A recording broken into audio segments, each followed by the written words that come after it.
This ISM services PMI happen in about 2 minutes, which means that market may go just a little bit nutty on us, right? It's rare that we get a chance to do this. So the S&P is caught.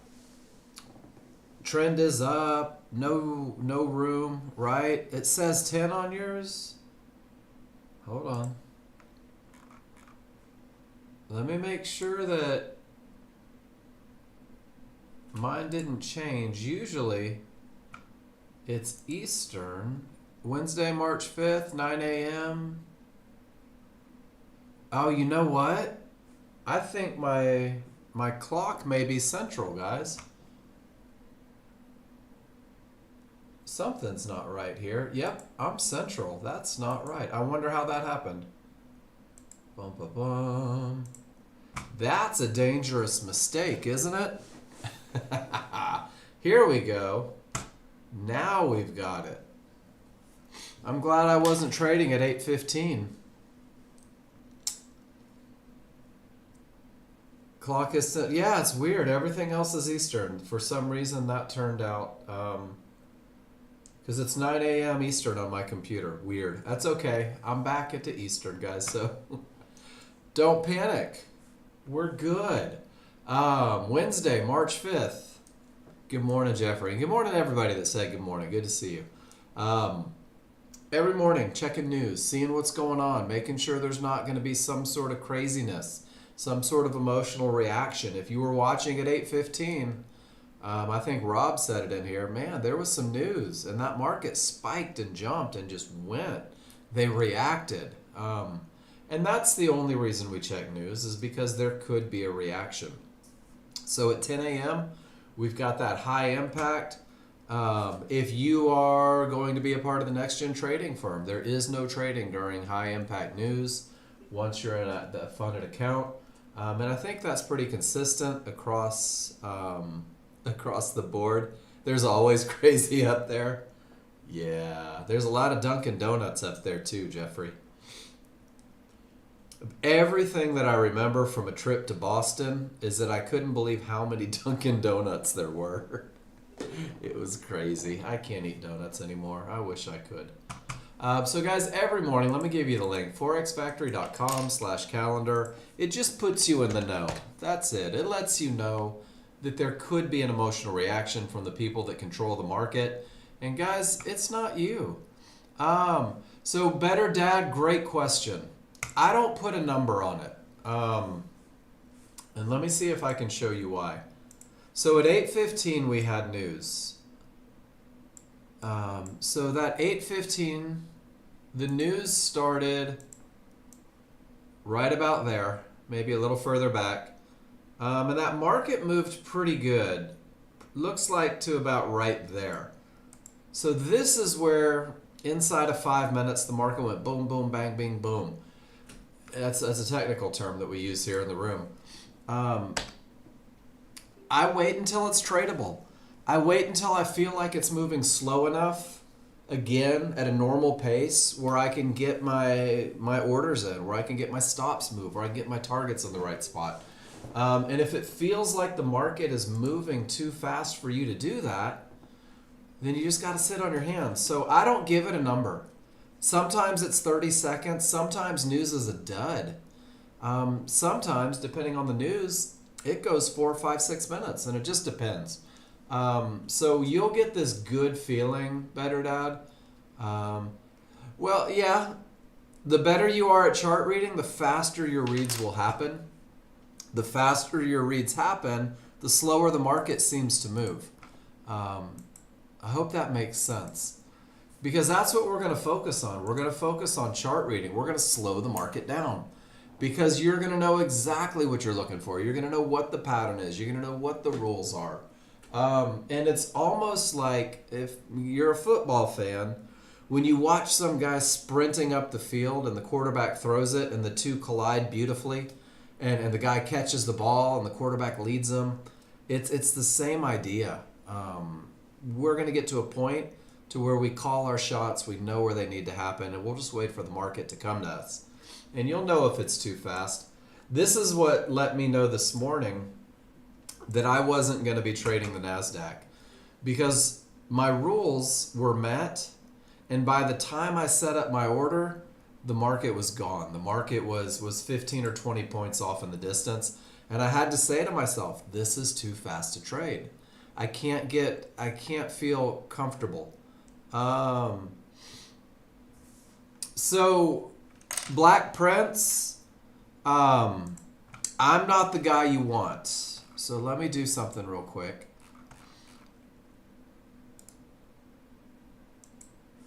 The guy you want is Jason. Jason's our tech guy. You're welcome, Better Dad. What might take me an hour to do, Black Prince, will take him just a couple minutes. So I put the link in the chat box here.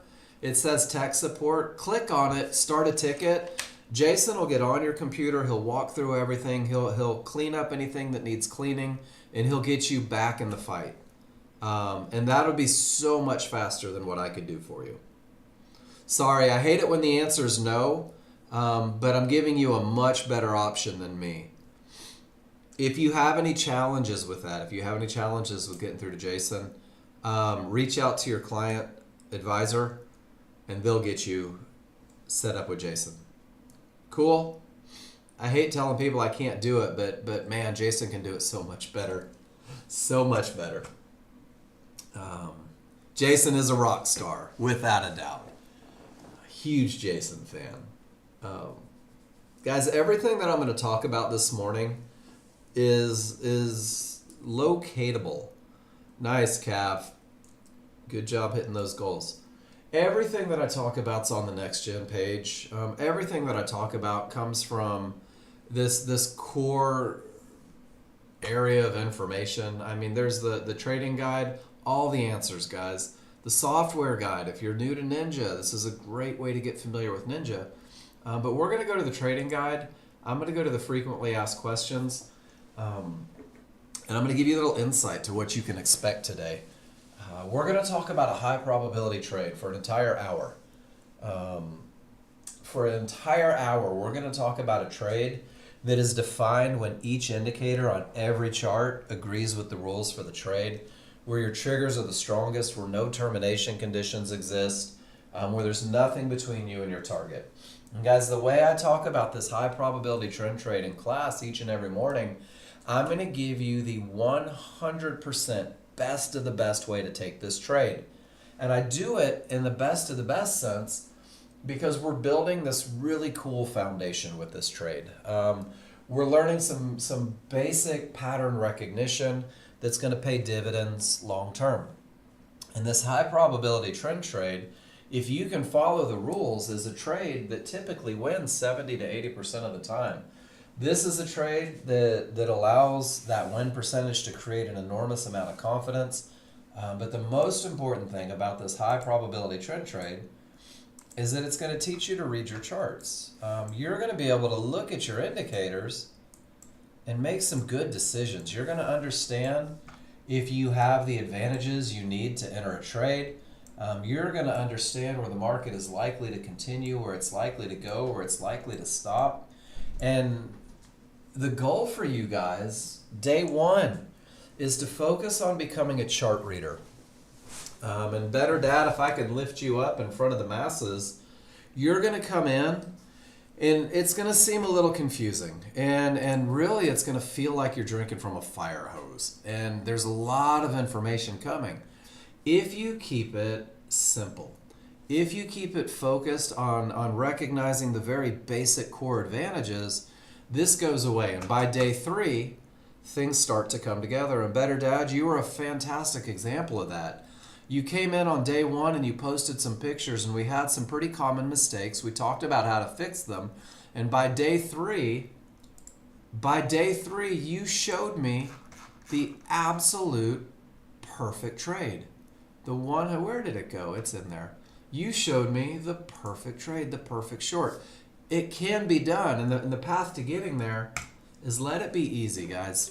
3 rules. Learn to read your charts. Each rule creates an advantage when it's true, or recognizes an advantage. I won't say that it creates it.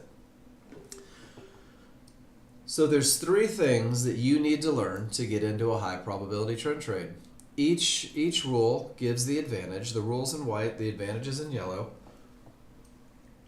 In a trade, for the brand new user seeking the best of the best, the highest probability, is momentum plus a clear path, and then define your entry. That's it. It's only three things. Momentum and clear path, rules 1 and 2. If you focus on these two, if you learn how to identify strong triggers giving you the advantage of momentum, if you learn how to recognize a termination condition and choose not to trade into it, guys, you have everything that you need to create a very consistent, powerful, profitable trading plan. Rule number 3 is specific to trend trades, and it's just designed to put you into the market at the best of the best spot with the least amount of risk, with the highest potential for profit. These 3 rules are a 2-chart endeavor. You're going to have a big chart and a little chart. You're going to have a large chart and a small chart. You're going to have a slow chart and you're going to have a fast chart. And that's it. Your large chart leads the way. If the large chart doesn't say look for an entry, there's really no reason to look for an entry as a brand new user. Your large chart and the most current bar that you see will define direction, momentum, and areas. Rules 1 and 2, giving you those first 2 advantages, are met, and you will recognize them in the first bar on the large chart. It's a very broad stroke of a brush. It shows the overall opinion of the market. It's a slow-moving train that's hard to stop and hard to see change on.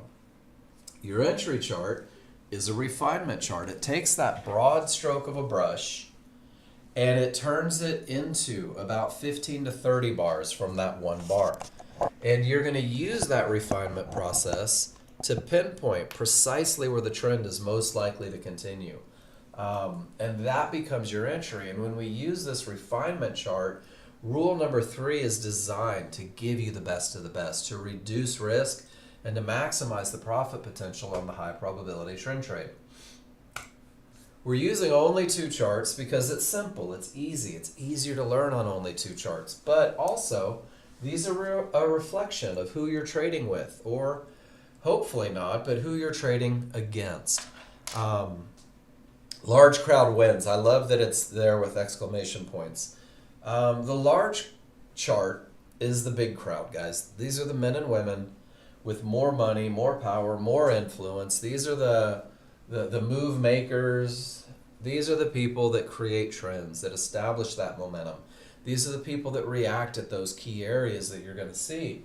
And these are the people that we want to be trading with, guys. It's just easier. It really is. But there is a small crowd. That's your small chart. And the small crowd still has more power, more money, more influence than you'll ever dream to have with your little 2 lots or your 4 lots. And these guys fight the large crowd. And it's not like, oh, to hell with the large crowd, we're going down, they say up. They're taking profits, they're making quick runs, they have the ability to push the market a little bit in the opposite direction. We're going to capitalize because they fail about 70 to 80% of the time. They're not necessarily trying to reverse the trend. They're going to get a better price so that they can run with the large crowd. They fail 70 to 80% of the time, and they fail right where rule number 3 puts you into the market, which means that when you're following this plan, when you're following these rules, you have the potential to be winning 70 to 80% of the time, because 70 to 80% of the time, they're not looking to create a full reversal. They're looking to get a better entry and then head off with what the large crowd is doing. So our next hour is going to go like this. We're going to learn the trigger line and Fibonacci rules for when it's okay to trade. If you're a note taker, put this on a piece of paper. It's okay to trade when my rules are met, and it's not okay to trade when my rules aren't met. These rules that we're talking about, guys, all they are is we're describing a pattern that repeats itself every day. We're describing a pattern that has been proven to win more than it loses, and the rules are just a description of what you need to have to trade that pattern. You have the ability to simulate. There is no risk of loss or capital losing or anything. When you're learning the software, the simulator is like the driving range or the batting cages. You're creating muscle memory. You're learning how to have the correct rules. You're learning not to practice the incorrect rules. You're learning how to read your charts. And then the yes, so Black Prince, keep your eye on, I believe he responds back in Discord. So keep your eyes open for a message. And then if it takes a little bit, usually Jason tries to reach out and people miss it. But once you submit the ticket, he'll go in the order that they were received. And I believe he sends you a message. Guys, someone back me up on this. I always just call him because I have that luxury as a Nexgen employee. If anyone's ever submitted a ticket, does he get back to you via Discord? I should know that, but I don't. So somebody please. Yes, there we go. Thank you, Jen. So guys, the first step in becoming a confident trader, ASAP, hell, ASAFP. Post your trades in the room, guys. Post your trades in the room. Every trade that you take, win, lose, or draw, drop it in the room. And you're doing this for a couple reasons. The first reason is we want to make sure that you're reading your indicators correctly. I want to make sure that when you say I have this advantage, you do in fact actually have that advantage. So I'm going to give you guys this picture. Every time you post in the room, it's a private session with me. Every time you post in the room, the entire world stops except for the two of us. And we're going to talk about what you show me. And I need you to talk about why you did it. And guys, why is a very important word in what I'm saying here. Tell me why you entered that trade. Describe the advantages that you saw. Show me where you got in. Tell me where you got out. Show me where you got out. And what happens is when you put the whys on a chart, one, it lets me analyze your chart read and make sure that you're understanding the indicators and the advantages, and there's not a little refinement that needs to happen to get you on track. But what you're also doing with the whys is you're making this repeatable. You're literally writing out the recipe for your successes, and you're writing out the recipe for your challenges.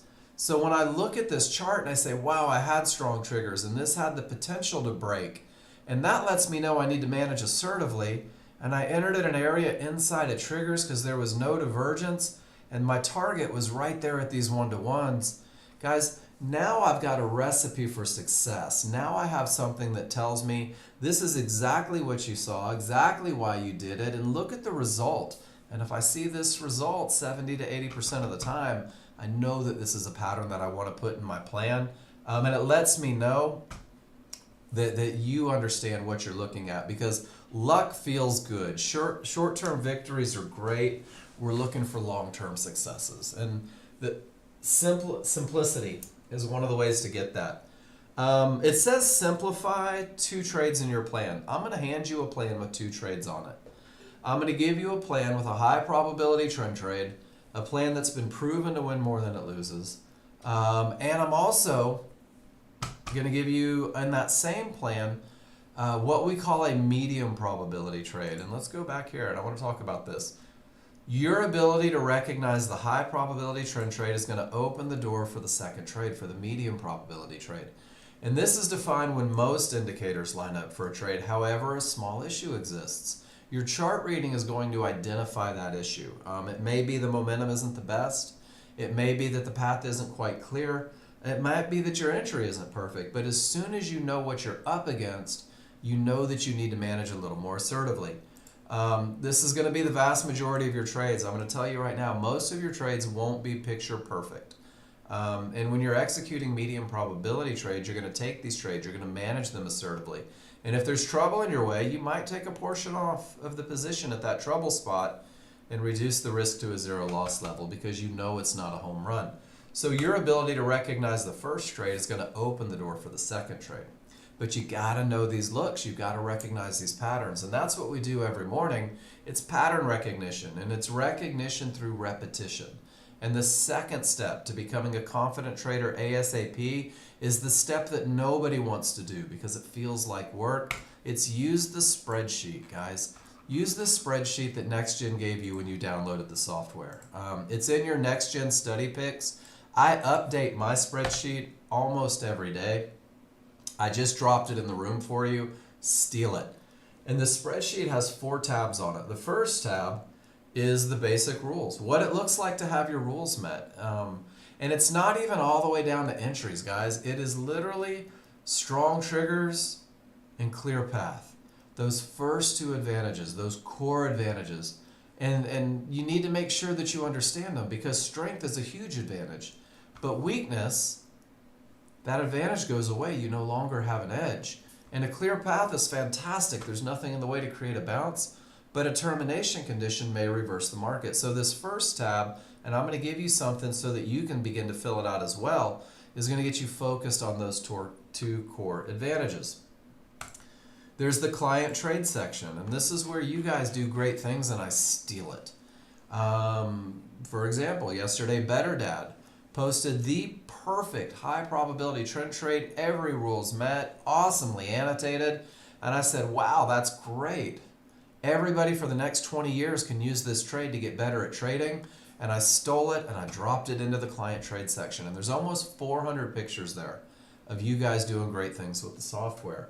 There's 2 in the light blue dedicated to pinpointing precisely where the market is most likely to continue, how to find your entries, even where to put your limit orders.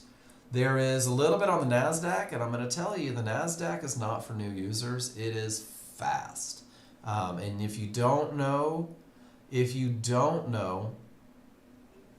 where you're getting in, where you're getting out, how you're managing, and you can't do it in a fraction of a second, NASDAQ may not be yours just yet. There is a very pragmatic, emotionless if-then management plan for new users. This is straight from the plan I'm going to give you. And then ideas and when you can start to manage a little differently, because you will build your own plan, because you're going to see things. Once you can read your charts, you're going to start to recognize patterns. And once you start to see these patterns, and this is just from time in the market, it's seeing the same thing over and over. You may incorporate some of these patterns into your trading plan. And that's where you're going to take your pictures and you're going to fill up the build your plan. Every time the rules are met, they go in here. Every time you figure something out on management, those pictures go in here. Every time you start to see a pattern, they go in here. I'm going to encourage you guys, every time you want to put a picture in here, drop it in the room. Let's talk about it. Let's make sure you're creating the right plan, the most efficient plan. And then finally, there's the trade tracking sheet. And this is, I mean, even the CME says if you want to be a day trader, you should be tracking your charts. You should be tracking your progress. You should be making sure that you're not repeating mistakes. That's what this is, guys. This is dropping your picture into a spreadsheet, talking about your advantages, and then putting the feedback from class into this section, because the feedback from class is what's going to help you recognize the things that are bringing you success, the things that are taking them from you. We're going to recognize patterns in you so that they can be repeated or fixed. And the idea on this spreadsheet is every morning you got to study the previous day's trades. So Better Dad, if you didn't explain a stop with it, you go explain your stop with it and then drop it in the room and we'll talk about your management. Your entry was perfect, right? And you put circles where you would have managed. Talk about why. And then we'll talk about it. Drop it in the lineup and we'll look at it. As every morning, if you study the previous day's trades, you should ask yourself 2 key questions. What worked and what didn't work? Those are the most important ones, because we either want to repeat what's working and we want to avoid what's not working. That's it. So this is going to help you recognize some stuff, and it's going to set you up for the day because you're focused on following advantages and you're focused on avoiding problems. And you'll notice that when you trade with the rules, it begins to feel easy. You're very relaxed. You're less inclined to move your stops or your targets arbitrarily. And when you're fighting, when you're breaking rules, it does feel forced. And it will make you nervous. So, 2 steps to get to where you want to be. Guys, this has been going on for 20 years since Nexgen started chat rooms. Post in your room. Post in the room. Show me everything. You can't post too much, but always tell me why. If you won't tell me why, I'm going to do a quick chart read. We're going to go on to the next picture. But if you tell me why, we're going to analyze that thing, and you're going to get the best private session I'm capable of giving you. Use the spreadsheet. Start taking pictures today. If you haven't started taking pictures, get it going.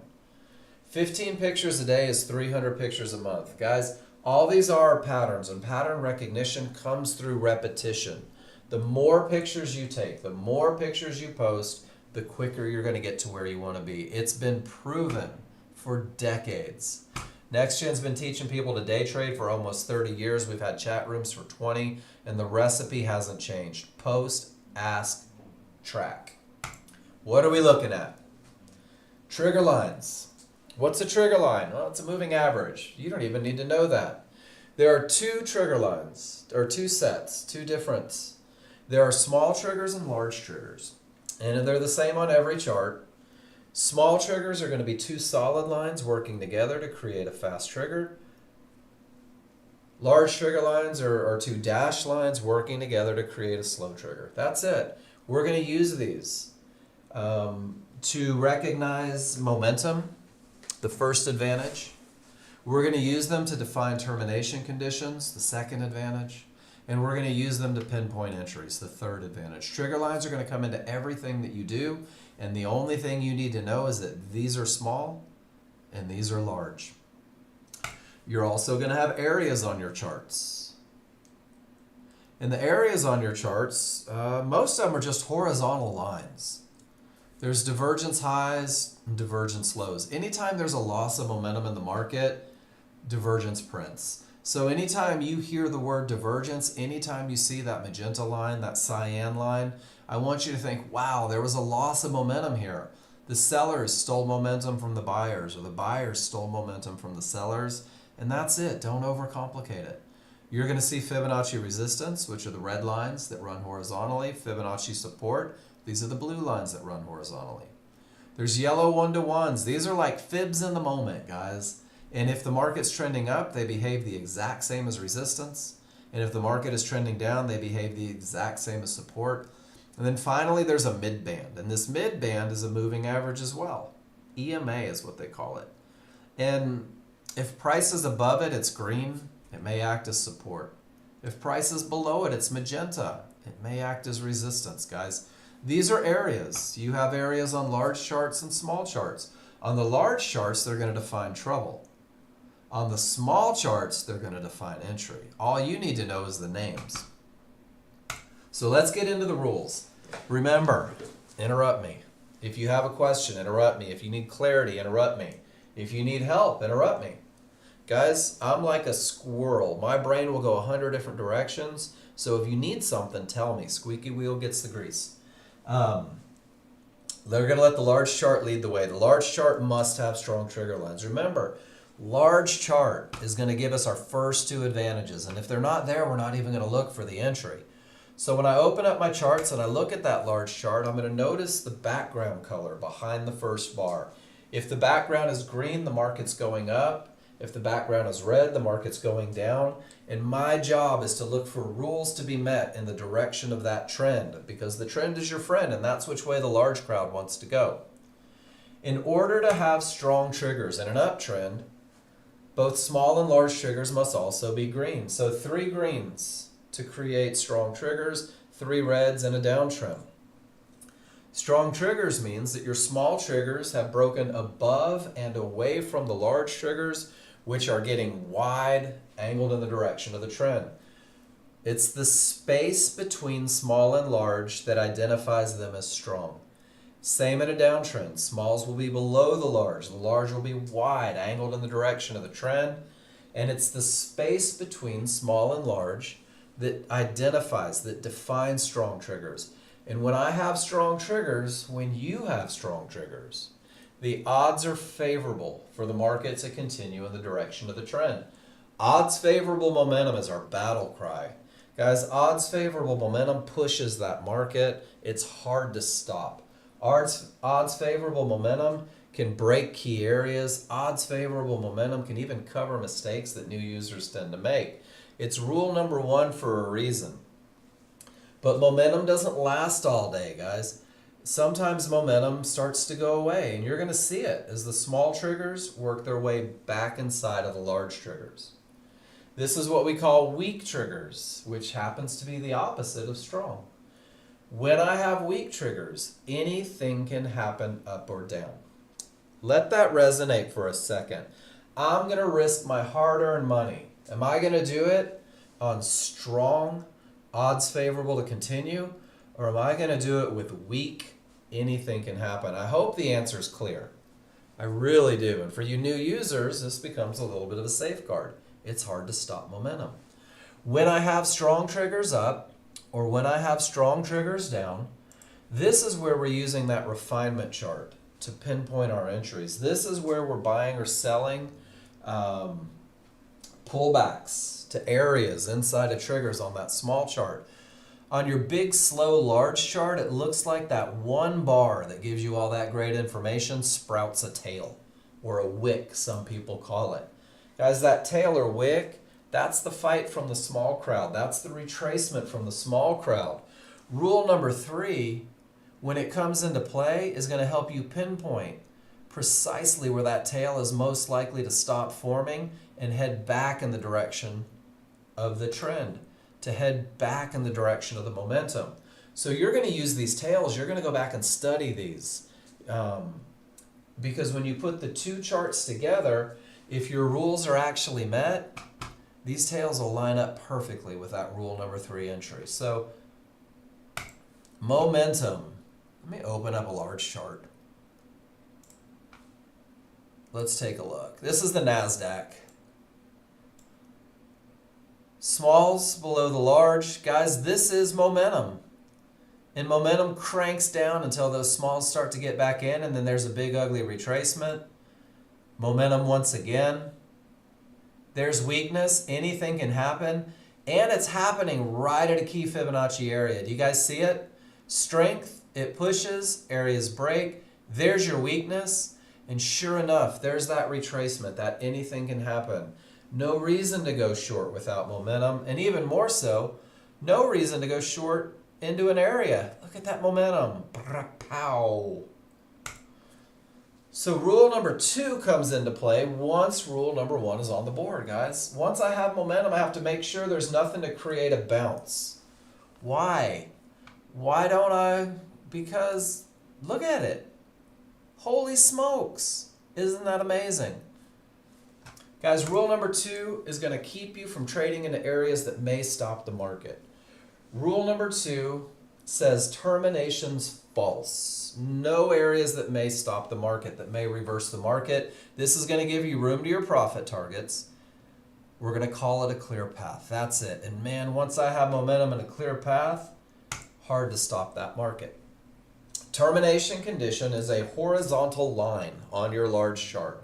The same areas that we introduced in the indicators are the same areas where the large crowd are making decisions, where buyers are buying, where sellers are selling, where profits are taken, where fights happen, and they may reverse the market. So we're going to use a simple little comparison between the area itself and those trigger lines, those same trigger lines that give you momentum. We're going to look at Fibonacci support, resistance, one-to-ones, divergence highs, divergence lows.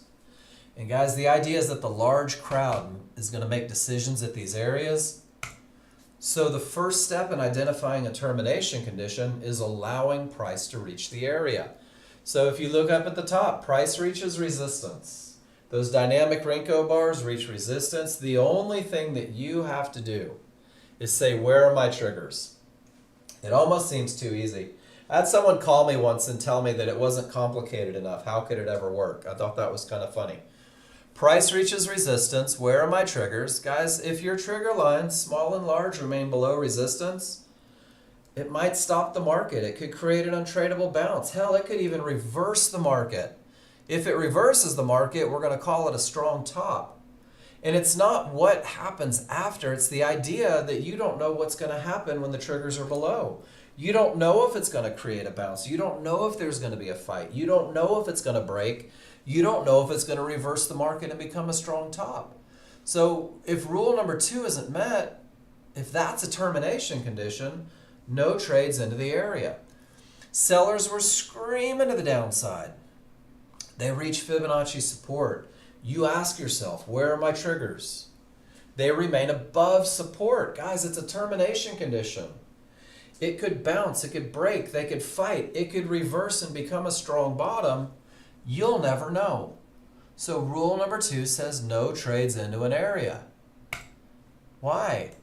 Look how much the NASDAQ has been moving. Because we know where these areas are. And they stop the market. And we know where these areas are. And they stop the market. And they stop the market. And they stop the market. Oh my gosh. And weakness. It can't continue. And it stops. And it stops. And it stops. And it stops. Pretty outstanding, right? This is a live NASDAQ market putting on a freaking display for rule number 2. Is everybody good with that? That's the one that's going to keep you out of the market. That's the one that's going to force you into the 90% of your day being chart reading. If price reaches an area and the triggers remain below resistance and above support, sit on your hands. Wait for the reaction. Don't try to predict the reaction. Nobody's ever done it well. But areas break, typically with momentum. This is what it looks like. Number 1 has a big stop sign on it. And it says price reaches resistance and the triggers are still below. This is a termination condition. Wait to see what the reaction is. You don't have to predict. You don't have to guess. You don't have to hope, wish, or want. All you have to do is absolutely nothing. It's the hardest thing you'll ever do as a day trader. An area is not considered broken. We went straight to number 3 until both lines of each trigger make it through. When the small triggers and the large triggers get above resistance, resistance is considered broken. It has nothing to do with the color of the fib. It has nothing to do with price bars. The trigger lines tell the story. And when the small and large get above resistance, resistance is broken. When resistance is broken, it actually behaves as support. Your path is now clear. Rule number 2 is now met. Your path remains clear until you reach the next area. And it's important that you understand, number 1, no trades. And number 2, number 3, let's look for an entry. Because knowing the difference between these two sets you up for your medium probability trade, what we call a 50-50 trade, and it's going to be on the plan that I give you. And a 50-50 trade says that if your small triggers, both lines, smash through an area, like 3 or 4 points, but the large triggers are lagging behind, they're slow, they're still below resistance, as long as you have odds favorable momentum, this is an area with the potential to break.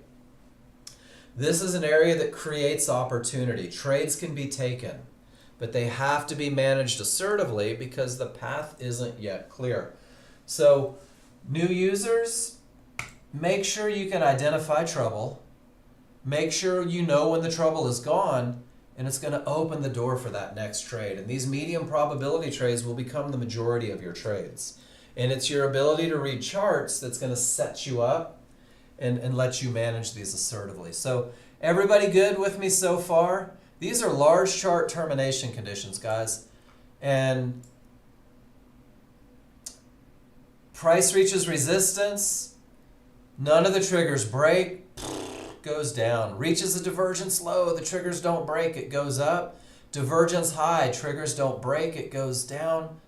Support, divergence high, support. Look at this. There's the fight that we talked about. Look at those. Those 1-to-1s had the potential to break. The smalls got through, the large didn't, but they didn't break. If you tried a long trade, it had to be managed assertively. Sure enough, it turns, creates momentum, cranks down, breaks support, small and large get below, comes back and support behaves as resistance. All the triggers below and I'll be damned, there it goes. Down. Guys, the NASDAQ is making my job easy today. Large chart defines the areas where the market may react. Large chart's a slow chart. It's a broad stroke of a brush, ladies and gentlemen, and inside of that one bar, There's a lot that goes on the small chart. Can you guys see how that one bar is circled or squared? And that square shows up on the small chart? That's about 40 bars. That is the reaction that you can't see on the large chart. And this identifies the termination condition, the only termination condition that we're going to accept on the small chart. 3 divergences in the same price range may terminate the trend. It's universal. Whether it's a small chart or a large chart or a range chart or a stock chart or an options chart, it doesn't matter. But you're going to see it on the small chart first. And 3 divergences in the same price range may terminate the trend. You don't see that change coming on the large chart. This is the small chart giving a heads up, guys. And this is the only time that small chart will talk me out of a high probability trend trade, because 3 losses of momentum in the same range. The sellers tried to push down and the buyers said no, no, no. And very often it pushes. And then finally, there's one more termination condition. This is a pattern. This is a pattern called the gap theory. And the idea that makes this one work is the same idea.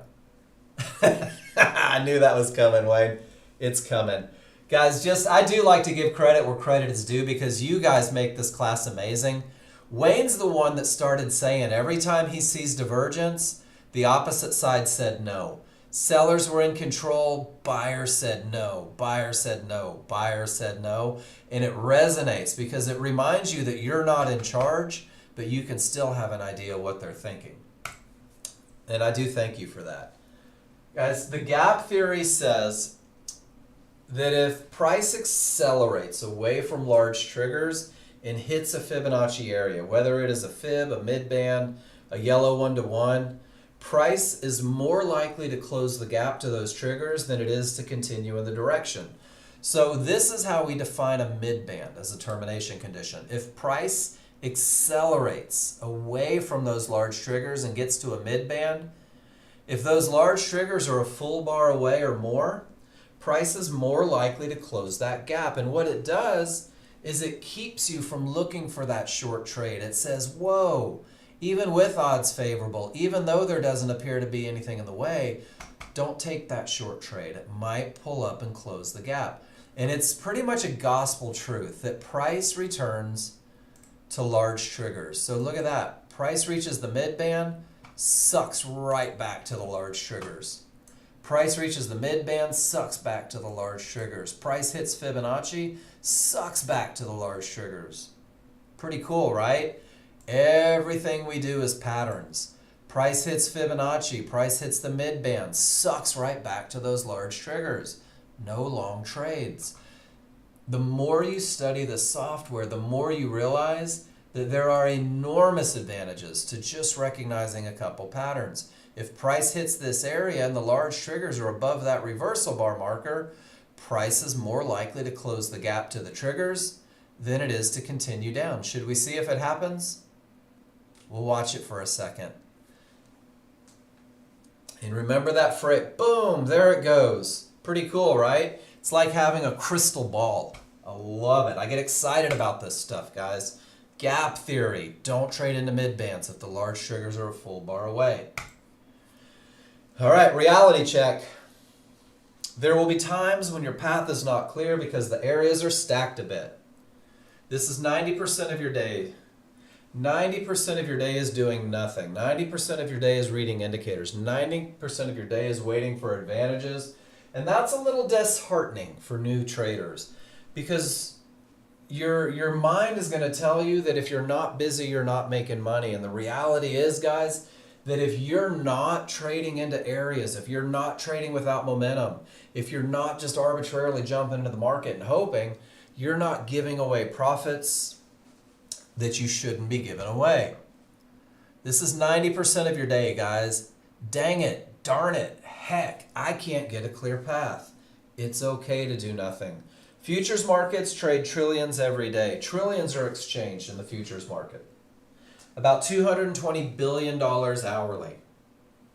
Does anybody have a guess how much of that billions you need to capture every day consistently to be in 6 figures with your day trading? 400. $400 is it. 400 out of billions, guys. You don't have to be in every move. You don't have to be the first one in. You don't have to be the last one out. Learn how to capture your money. Get the hell out. Move on to the next trade. So, we're done with the large chart. Can you guys give me a why? I love feedback. Can you give me a why if you're comfortable? Large chart leads the way. We're looking for momentum and a clear path. And once we have it, we're done with the large chart, guys. It's done its job. It's given us all the information. Let's go pinpoint an entry. Let's go find where the small crowd's going to fail. And your entry rules are precise. I love that word precise. So much so that you're going to use a limit order to buy or sell a pullback in an area inside of triggers. I want to break that down for you. A limit order means that you're going to wait for the market to come to you. You are going to be so confident in where you need to enter that market, you're going to force the market to come to you. And you're going to do it with one of those little pullbacks, that little fight that's created. We call it a retracement. And you're going to wait for that market at areas, fibs, mid-bands, and yellow one-to-ones. The same way that areas on the large chart could create a bounce that could ruin your day, areas on the small chart can create a bounce, putting you in the perfect high probability trend trade. But those areas need to be inside of triggers, guys. And that is such an important concept because remember, price returns to the large triggers. We saw about 10 examples on the NASDAQ this morning. Price returns to the large triggers. It does it on a small chart. It does it on a large chart. So on your entry chart, you're going to have two large triggers. You're going to have the large triggers from the 5-1, and you're going to have the large triggers from the 13-2. And guys, your trigger lines, your large triggers will define where the retracement is most likely to occur. From the highest line of the triggers to the lowest line of the triggers is where the retracement is most likely to go. Does that make sense? Price accelerates away. It may come back to the 5-1. It may come back to the 13-2. Hell, I don't know. But I know that this defines the most likely area price will retrace. So if you allow those trigger lines to be one on top of the other, if you insist that those trigger lines are one on top of the other, we call this favorable large triggers. And remember, I told you that I'm going to give you the best of the best, the highest probability, the easiest to recognize for the brand new users. This is it. Favorable large triggers mean that the large and synthetic are overlapping, one on top of the other, like two snakes riding piggyback. And what that does for you is it gives you the least amount of room where that retracement is most likely to occur. And when you put fibs, mid-bands, and yellow one-to-ones inside of it, you're getting the smallest, most concise, most accurate point where the market is most likely to bounce and continue with that trend. And guys, this is the best look. That's the most common look. That's the new trader look. So let's define an entry. How do I get into the market? How do I pinpoint where it's most likely to continue? Well, you start with letting the rules be met on the large chart. In this particular case, my large chart has odds favorable momentum, and my large chart has no termination conditions, and my large chart is screaming up like a stampede. My small chart is going to mirror that look. I'm going to have strong triggers up. My large and synthetics are going to be up. My background's going to be green. And once the rules are met on my large chart, I'm going to start glancing over and I'm going to say, man, I see a fib, I see a mid-band, I see yellow one-to-ones, here's my triggers, but price is way up here. How am I supposed to enter here if price is up here? And you're going to start fighting that fear of missing out. And you're going to be like, oh my gosh, they're going without me, this sucks, I better jump in. And then you get the reversal bar. And the reversal bar signals the beginning of the pullback, that retracement, the beginning of the small crowd fight. And once that reversal bar prints, I'm going to say to myself out loud as I learn these lessons, price tends to return to the large triggers. I have large and synthetic triggers on my entry chart. 5-1 and 13-2 large triggers. So from the highest line of the triggers to the lowest line of the triggers, this is where the market is most likely to retrace. This becomes the range where those down bars are most likely to continue down. And when they're one on top of the other, the smaller the area becomes, and that helps with accuracy. So wait for the reversal bar. Identify where the retracement is most likely to occur. But guys, here's where that big box gets small. Once I understand where the market may return, I need an area inside of triggers. In a long trade, it can be blue fibs, green mid-bands, yellow 1-to-1s. In a short trade, it can be red fibs, magenta mid-band, yellow 1-to-1s. And then there's that magic phrase, all caps, inside of triggers. Why? Because triggers show me where the market is most likely to retrace. Areas inside are the brick wall that I hope the market bounces off of. So this box is from the highest area inside of triggers to the lowest area inside of triggers. And this shows me where the market is most likely to bounce in the direction of the trend from the large chart. This is what we're going to call the window of opportunity, from the highest to the lowest, or in a short trade from the lowest to the highest. And I don't know if it's going to be the top one or the bottom one. I never know. That's pretty precise though. That's 3 ticks wide. So your job is to say, because of the advantages on the large chart, because the large chart is going up with absolutely nothing in the way, I'm going to activate a limit order 2 ticks above the highest point of support. I'm going to refuse to trip over a couple pennies, hoping to save a couple dollars, guys. And now you've done all you can do. The only thing as a day trader you will ever be in control of is whether or not you follow your rules. Now it's up to the market. Now the market has to come get you for you to be in a trade. And if they do, and it took 5 bars to come get you, it probably took 2 to 3 minutes for them to get down to your limit order. But now you're in a long position. And you're in a long position with the advantage of a market where the odds are favorable for it to continue up. And you're in a long position with the advantage of a clear path, giving you room to your targets because no termination conditions were present. And you're in a long position with the advantage of having entered precisely where the market was most likely to continue up with the trend. That is 3 advantages put together to create the high probability trade entry. You guys with me? Pretty cool, right? So let's define it again. Any questions? When the large chart rules are met, we're going to wait for a reversal bar. The reversal bar is not your entry. The reversal bar says, hey, let's go identify where these down bars are most likely to go. And it's somewhere from the top of the triggers to the bottom of the triggers. I don't know where, but I know that's where the retracement is most likely to occur.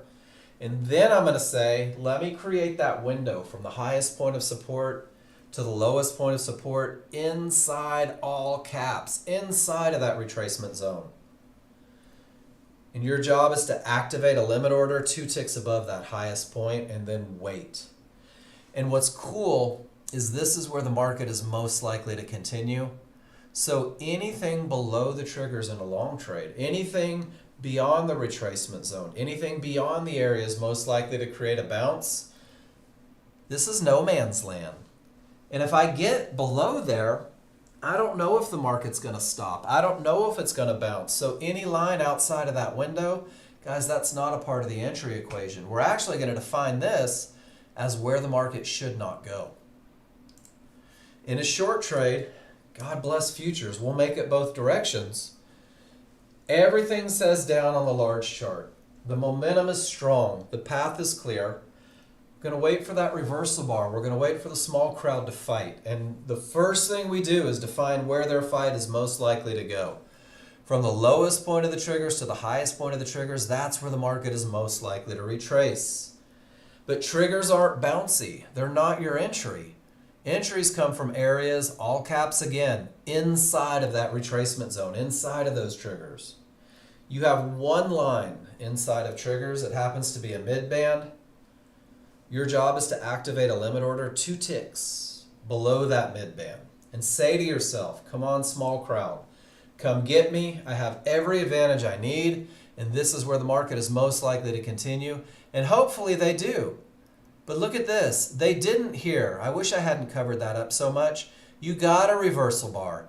It never made your entry. A lot of you guys jump in down here pissed off that the market didn't give you what you wanted, and you just get stopped out on the way to the perfect entry, guys. Patience is a big part of it. And because now you know where the market is most likely to continue, where it's most likely to retrace, you're going to say to yourself, anything on the wrong side of those triggers is not where I want to be. Anything above triggers in a short trade, above that window of opportunity, this is where the market should not go. This is where rule number 3 is no longer advantage. That's where I'm going to put my stop. So your ability to pinpoint entries is going to set you up to start managing your trades, because your initial stops are placed where the market should not go. Generally, this is 4 to 5 ticks above all the trigger lines, guys. And some of you hate that. 4 to 5, Mark. 5. How's that? 4 to 5. It's up to you. It's your trade. But guys, what you're saying is that if they can push beyond the retracement zone, if they can push past the areas inside of that retracement zone that are most likely to create a bounce, I understand and accept that my advantage is gone. I would rather exit this trade for a loss than hope, because hope doesn't pay bills. And guys, that's it. 20 to 30% of the time in the high probability trend trade, they're going to hit your stop. You are going to take a loss. It's a normal part of a positive equity curve. Guys, it is a normal part of trading. Anyone that tells you they don't take losses as a trader is lying to you. I'm going to say that, and I'm going to say it with the utmost confidence. So let's identify patterns. Large short leads the way. Strong triggers, clear path.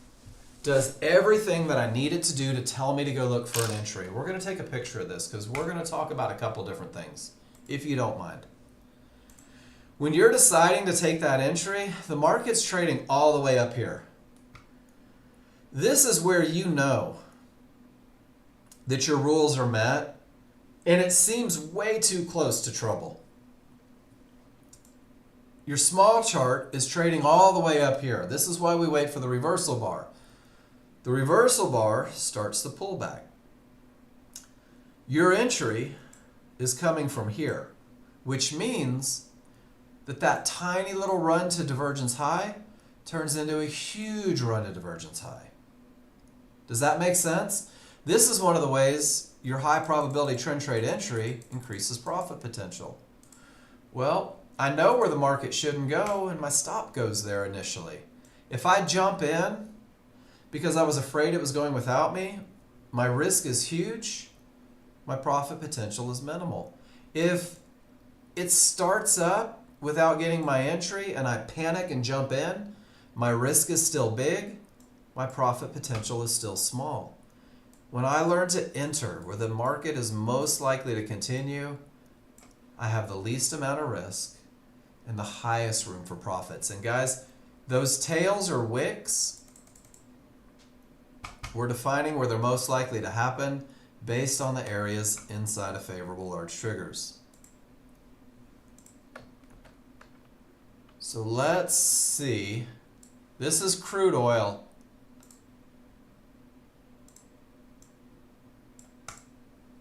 Does everybody see that the market had the potential to break, that the momentum was strong? What did that look like on a smaller, faster chart? There's my circle. Let me put it right at the top. The top of that tail was the pullback to resistance inside of triggers. And the market continued down. Pretty outstanding, right? That's your pattern. Let's see if we can find another one. That one's directly into a fib. That might not be my trade. They danced a little bit there. That's the middle of the night. It's hard to find trades in the middle of the night. There's momentum and the potential to break. Let's go find that circle. Guys, this is also reminding you that you're not going to be in the market every second of every day. But sure enough, that circle on the large chart pulled right back to support inside of favorable large triggers. Sid, great question. How do I activate a limit order? Let me squish my small chart. So Sid, if I want to take a short trade, if I want to enter at an area of resistance, I'm going to have to right click on my small chart. I'm going to do it above price. And it's going to give me the option to sell limit to. Once I click that, this limit order is where I'm saying if price pulls back, this is where I want to enter. So right click above price, sell limit, put it 2 ticks below the area inside of favorable large triggers. If we were going to take a long trade, okay, so here we go. The S&P is cranking up, right? And I have momentum and I have the potential to break, and I'm going to right click and I'm going to put buy limit 2, a tick or 2 above that highest point of support inside of triggers. Does that make sense, Sid? And if it pulls back, check it out. We're in a long trade. We're in a long trade with momentum. We're in long trade with the potential to break. Hell, we just took profits on the first one. KISS plan says go break even. How amazing is that, guys? You just witnessed a high probability or a medium probability trend trade. Let me put these markers on there so you can see them. But it's only medium probability. So we take quick profits. We manage assertively. We don't sit and hope. We get paid. That was it, live in front of you guys. And the biggest killer of a medium probability trade is divergence. Divergence kills that potential to break. And look at that. Pretty awesome. There's your news. Do you guys see that reaction? That was your news. That was your 10 a.m. news. Look where it came from. Price reached Fibonacci support. None of the triggers broke. That's what set off that giant uptrend. And where did it go? It went directly to resistance and none of the triggers broke. And that was your first big push down. If you don't think that the people in control know where these areas are, from fib to fib, send your client advisor your credit card, guys. You have the best advantage you could ever hope for. You have the greatest tool ever. You've got the world's greatest elliptical. And now you got to learn how to haul your big body up onto it and get results. That was news, Morgan. I knew it was coming. I checked my news this morning. So guys, to get to where you want to be, and the goal that I have for you guys, not that it's my job to set goals for you, is that you look at your large chart and identify momentum and path. Do it every time. Say it out loud.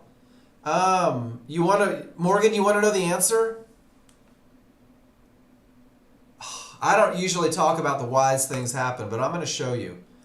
Right here at this blue Fibonacci area that we all knew about, the sellers said, F it, I'm done, and the buyers took over.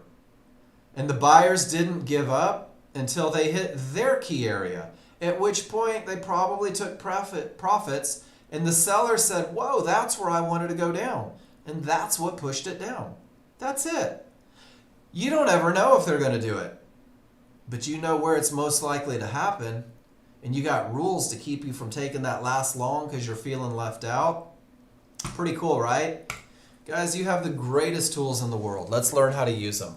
The goal is that you look at the large chart, that you identify momentum, that you recognize path, that you say it out loud, insisting on advantages.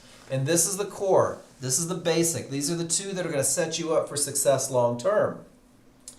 So take 25 pictures of each, guys, and take the time to explain on the chart why the rules are met or why they're not. Strong triggers, weak triggers, clear path, termination. This is where the basic rules comes in. Strong triggers, weak triggers, clear path, termination. If you take 25 pictures where you point an arrow and you say small below large, all triggers, background red, this is strong triggers, this is odds favorable momentum, this is rule 1 met. Is there anyone in the room that believes they're not going to be able to recognize strong triggers in the moment after 25 pictures with annotation? What you see and what it means to you. That's what we're doing. And you will never confuse it with weakness, because you will have said more than once, small's inside the large, weak, anything can happen. Rule number 1 not met. Strength, weakness, it is that simple. Do the same thing with termination conditions. Do the same thing with a clear path. Post them in the spreadsheet. Post them in the room if you're not sure. Study them each day until you can identify your rules being met and not met. And as you take those pictures, here's the high probability trend trade checklist for entry and exactly what it means to have it met. And it starts with a strong top or bottom that absolutely no triggers through termination that reverses a market. That's the recipe for a strong top or bottom. This is not rule one for the high probability trend trade, guys. This is the condition, the pattern that creates warm fuzzies. Why? Because when the market makes a decision at a key area that reverses it, look at the reaction. We're going to take advantage of that. There it is again, going the other way. From fib to fib to fib. Egads and little fishes. Aren't you glad you found Nexgen? You either have momentum or you don't. You either have a termination or a clear path initially. Eventually you have that potential. How do I get in? Where's the market most likely to retrace? Where's it most likely to bounce? Where does my order go? Where does my stop go? It's all there for you. Print this one out, put it on your desktop. Nobody in the history of this checklist has ever been able to follow it truthfully and do worse than 70%. I've had people try, couldn't do it. I've had engineers run it through 400 days of following this checklist because that's what engineers do. 82.3% winners, or 83.2, I forget, and I may be transposing, so in the sake of honesty, I could be off a percent. All it is the rules. All it is defining entries, guys. Great entries create manageable trades. As long as it's not 38, that's true, but. And that takes us to the most important thing a day trader can have. I believe that wholeheartedly. You need a plan. You have to have a plan. You have to know why you're going to do what you're going to do. Hey, good morning, Junior. Good to see you. Guys, this is the KISS plan. Depending on your station in life, this is either the Keep It Simple Sunshine plan, the Keep It Simple Stupid plan. Bob's in here. For him, this is the Keep It Simple Shithead plan. He was in the Army. Now you're Junior from J. That's all right. I know who you are either way. You can't sneak up on me anymore. Guys, this KISS plan is the bedrock to your trading foundation. It's a stepping stone in your learning journey. The high probability trend trade is your first trade. It's the trade that teaches you to read your indicators. It's the one that's going to allow you to see the next trade. And this plan is designed to optimize your chances of success with that trade as a brand new user.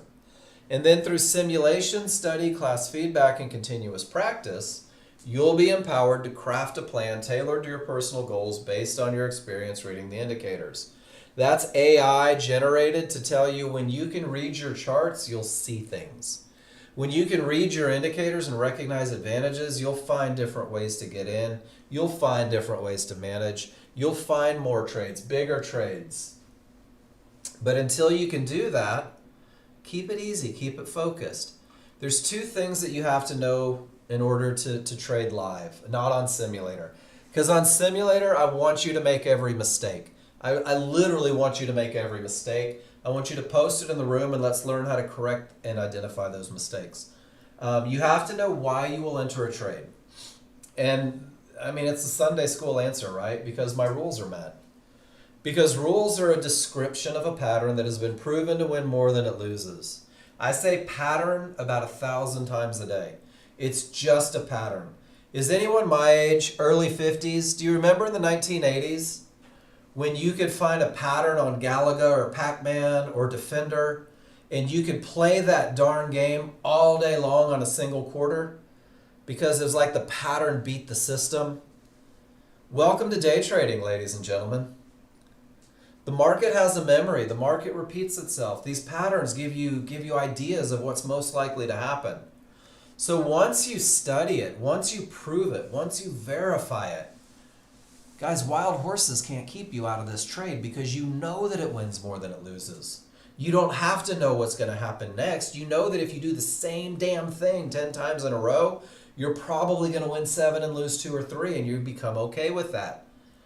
Your rules will help remove the emotions of trading. And then you have to know why you will exit a trade. And guys, exiting is the hardest thing you'll ever do when you're up money, because your brain's going to tell you that you should make more money. Remember that the goal of trading is to get paid and get paid consistently, guys. So exits are taken either at profit targets or when the advantages that had you enter the trade have gone away prior to the targets being reached. So this KISS plan helps you define that. First, you define your entry, the best of the best, the highest probability, the best chance of success. And then once you're in, you have to manage it. And I'm not going to lie to you guys. Management is where most of us will fall short. Because even though I know that big blue fib can stop the market, I'm going to hold on because what if it breaks? And even though I know trading without momentum doesn't produce as many winners, I'm going to take it anyway because what if it decides to go anyway? And you begin to hold these trades longer than you should, and you begin to exit them sooner than you should. So in the KISS plan, I wrote this up to do 2 things for you.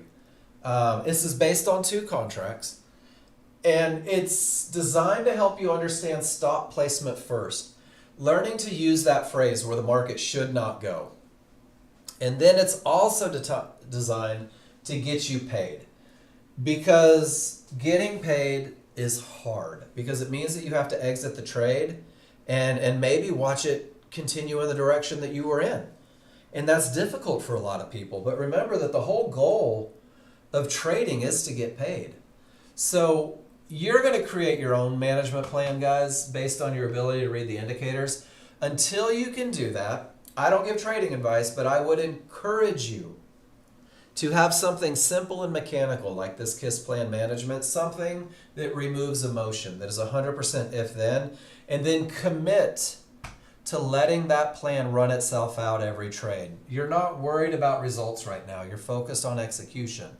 Execution is what produces results. So in the KISS plan, 2 contracts, it's predicated, it's dependent on your ability to enter the market in the right spot. So if the entry is 2 ticks below resistance inside a triggers, I put 3 G's in there, then your initial stop is 4 to 5 ticks beyond the triggers. This is where the market should not go. And guys, you will know your risk before the trade is ever entered. And then you'll have to make the decision. Am I willing to have a stop at 71.49? That's $150 per contract. Am I willing to put that much on the trade? And guys, if you're not, don't take the trade. Because if you say I'm good with $40 per contract, you're right below resistance, inside of triggers, inside of the retracement zone. Hell, even 6 or 7 ticks of risk is still where that market may retrace. Your job is to learn and trust and put your stop where the market should not go. It won't be there long, guys. Your targets are predefined at 100 and 200. They're either going to run through everything and hit your stop and take you out of that trade, and that's okay. It's a normal part of a positive equity curve. Or that reversal bar prints in the direction of your trade, and it allows you to redefine where the market should not go. Your new stop, your first stop movement, puts that stop 2 ticks above the reversal bar. Your $150 per contract just reduced to $30 per contract. Now you have $30 of risk in this trade that is chock full of advantages. Your targets haven't moved. They're still 100 and 200. If you don't take a small loser, it means that it got to the first target. And if it gets to the first target, 1 contract is automatically removed. Those funds go into your account. Your sweaty palms dry up. You unpucker the pleat that you just put in your leather chair. And with 1 contract remaining, you're going to move your stop to break even. You're going to have 100% zero risk on a trade that you just got paid on. Why do I do that? Mark, break even seems kind of sketchy. It might be. You'll change your plan eventually. But this zero risk stop is designed to remind you that the large chart leads the way, that you have odds favorable momentum and absolutely nothing in the way. And more often than not, this level of momentum with nothing to create a bounce is more likely to hit that second target. And guys, if it hits your second target, congratulations. Congratulations. You just made $300. You just made $300 in 4 minutes of your life. And that's a pretty good trade. That's not your day, right? That's 4 minutes of your life. And if that's the best you do, that's $75,000 a year. $75,000 in a trading account. Guys, that's $300 a day. Take another one. Let it go break even. That's 6 figures. So the goal is that you learn how to reach your daily profits consistently. That you don't take all the trades. You take the best trades, the highest chance of success. You learn how to get paid, and you learn where the market shouldn't go. And that's pretty much all we've done for an hour here. So I'm going to give you, and I think I told you, everything you need to be successful with the software. I'm going to drop my checklist in there one more time.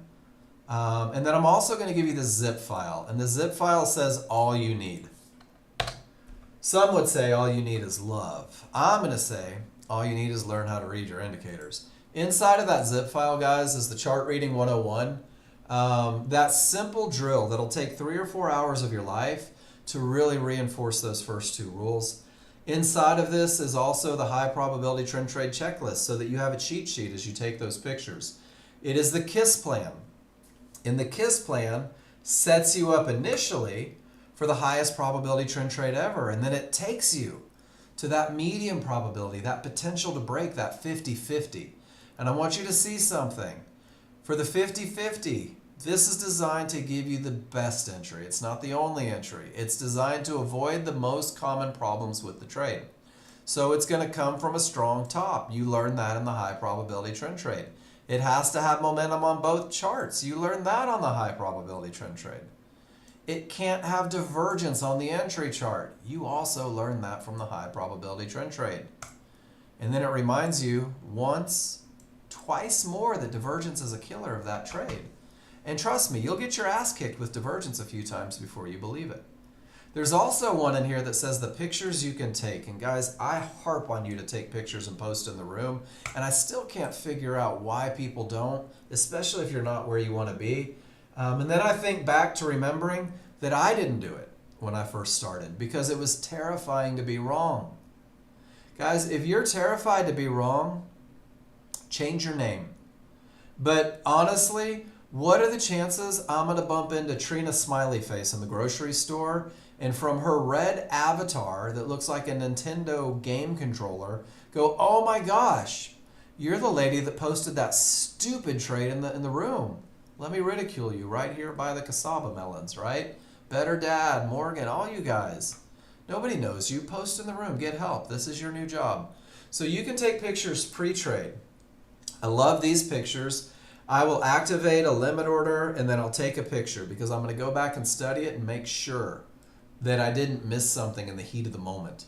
I take pictures during the trades. I take pictures over and over when I take profits, when I move stops. And I'll use that on my management plan. Guys, I don't annotate either of these in the moment. They're quick pictures. I get back to the work of trading. And I never post these in the room. These don't do any good. It's in the moment. After the trade, this is the one. From start to finish, all of the whys.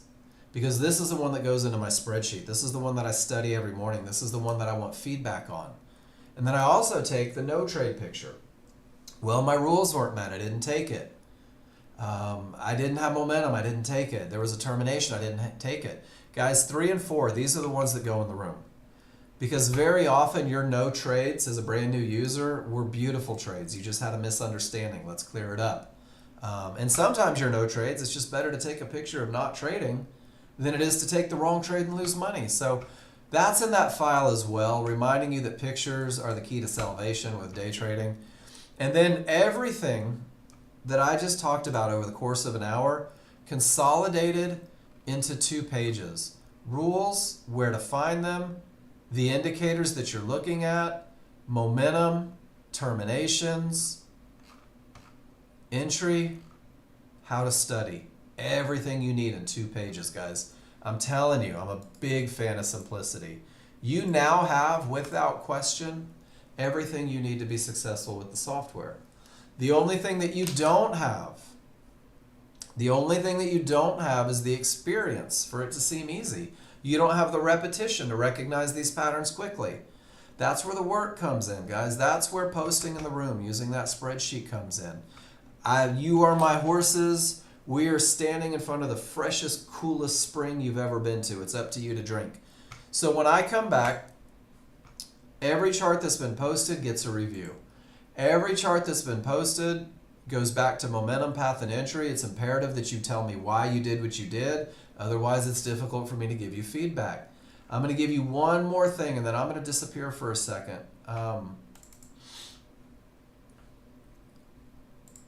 You buy it, DSC, DSRV Mark. You have to buy the license for Snagit. Have you already bought it? There you go. So hold on, because there's 2 things. You can buy the license for Snagit if you want to pay for Snagit, or let me copy the link here. You can go get Snagit's little brother, screen capture. Oops, hold on. And screen capture is absolutely free. Come on, capture software. There we go. This is about a 2-minute download.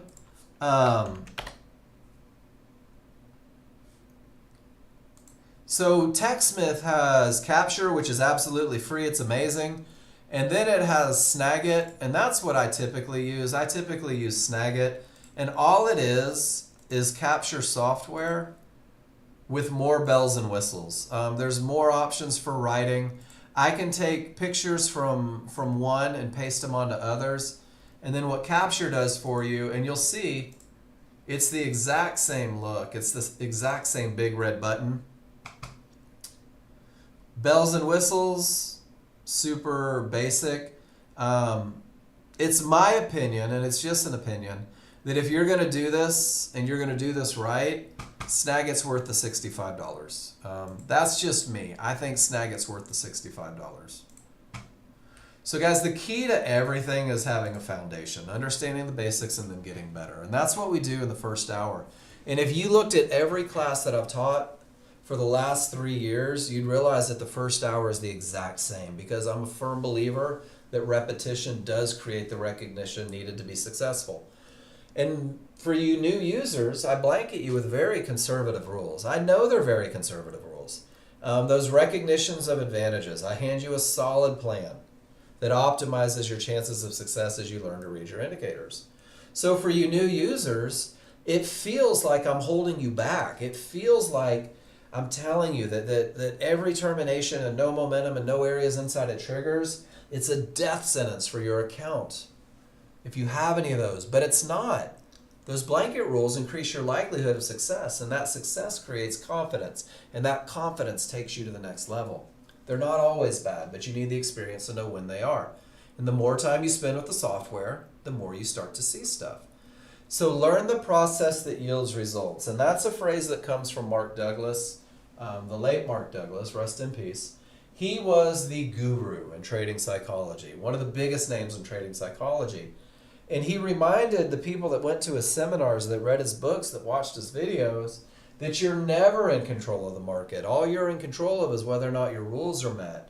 And if your rules truly are patterns that win more than they lose, then understanding the process, understanding how to execute, is more important than the result, because the results come from the process.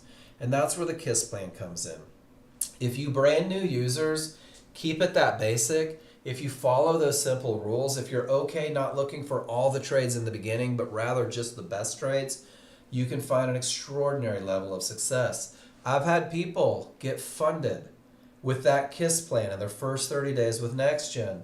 I've had people that spun their wheels for years trying to do it their way, come back to the KISS plan and find the success that was eluding them. So Don't deviate from the simple in the beginning, guys. Let it be that easy. But question everything, and this is important. Most of us are alphas. We did great in our careers. We were the ones that people went to with questions. We're students again. Question everything. Come at it like a child, guys. I want you to question everything. I want you to feel like you're overposting, like you're participating too much. You can't. Give yourself a little grace. I love that phrase. That's my wife's phrase. Give yourself some grace. You're brand new. Stop putting the pressure on yourself to be the perfect day trader in your first week, in your first 30 days. Keep it simple. Build a little bit each day. So when we go to the second hour, I'm going to cover all these things, but you guys are going to see a lot of trades that aren't high probability trend trades. It's important that you resist the urge of becoming the trade police. It's important that you resist the urge of saying, hey, that's not the right trade. Trina took a bad trade. Better dad broke the rules. That's theirs. They can do it. It's not your plan. Trading is an individual sport. So we're going to talk about advantages, and we're going to talk about things like with the potential to break, divergence typically kills it. And a lot of you just took a loser because you haven't learned that lesson yet. That's okay. Post it in the room and we'll talk about it. So I'm going to go stretch my legs. It is my firm belief that it's important to walk away from your computer every now and then, that it's important to step up, walk away, reset, stretch your legs, get a glass of water, pet the dog. So I'll be back in 3 or 4 minutes, and when I come back, we're going to start looking at every picture that's been posted in this room. If you have a question, post it in the room. If you have a picture, a trade, a question from a picture, post it in the room. We'll talk about it. I'm going to do it in the order received. If I miss your picture for some reason, make sure you tell me. Don't let me get away with that. I'll see you guys in about 4 minutes.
And Ron's absolutely right. Crude oil inventories in about 2 minutes.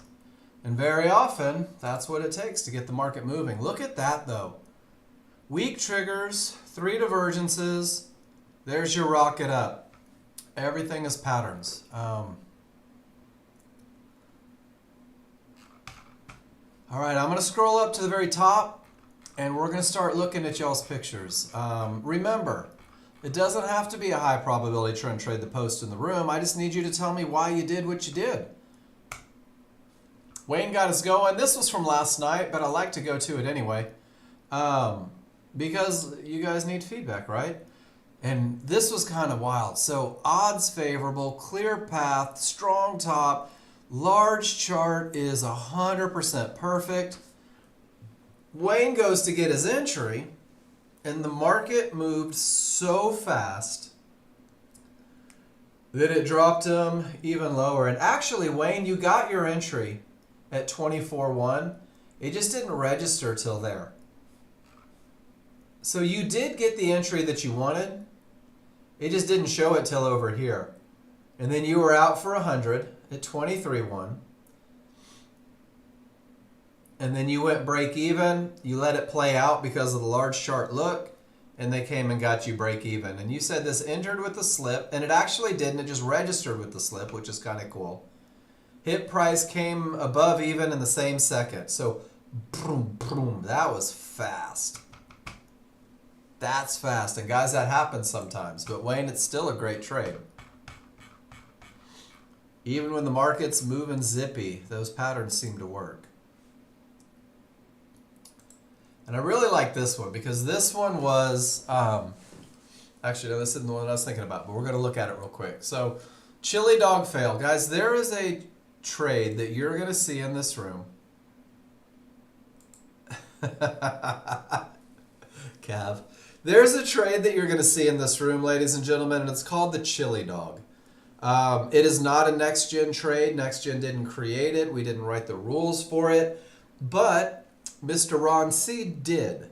And I know that it came from a lot of experience and pictures and questions. And a lot of Nexgen people have latched onto it. So the chili dog trade is designed with the idea that when the market is screaming down on the large chart, when it gets away from decision-making processes, you can ride that little snippet of momentum as long as the path is clear. And Wayne, I was reading the timestamp here. So that 1-to-1 printed in 10 seconds. By the time it started until you entered, it was a 10-second interval. And that's pretty fast. It really is. And this 1-to-1 defined exactly where the small chart may bounce. So when you get in and it's screaming, there wasn't really time to react. And it sure enough created a bounce and a loser. Normally, for this chili dog trade, you would never take that trade with the 1-to-1 there. It's in the way. And these lines can create bounces. So, Wayne, everything was perfect. You had a 10-second head start. But when you're focused on the large chart to get your rules met, you're going to miss things on the small chart. And this is a couple times that I've seen this with people. And it becomes a little bit of a dance, I think. It becomes a little bit of a dance of glance, glance, glance, glance, glance, so that you're aware on the small chart too. And since these 1-to-1s print real time, they can get you every now and then. So, good stuff. All right, let's see what's next.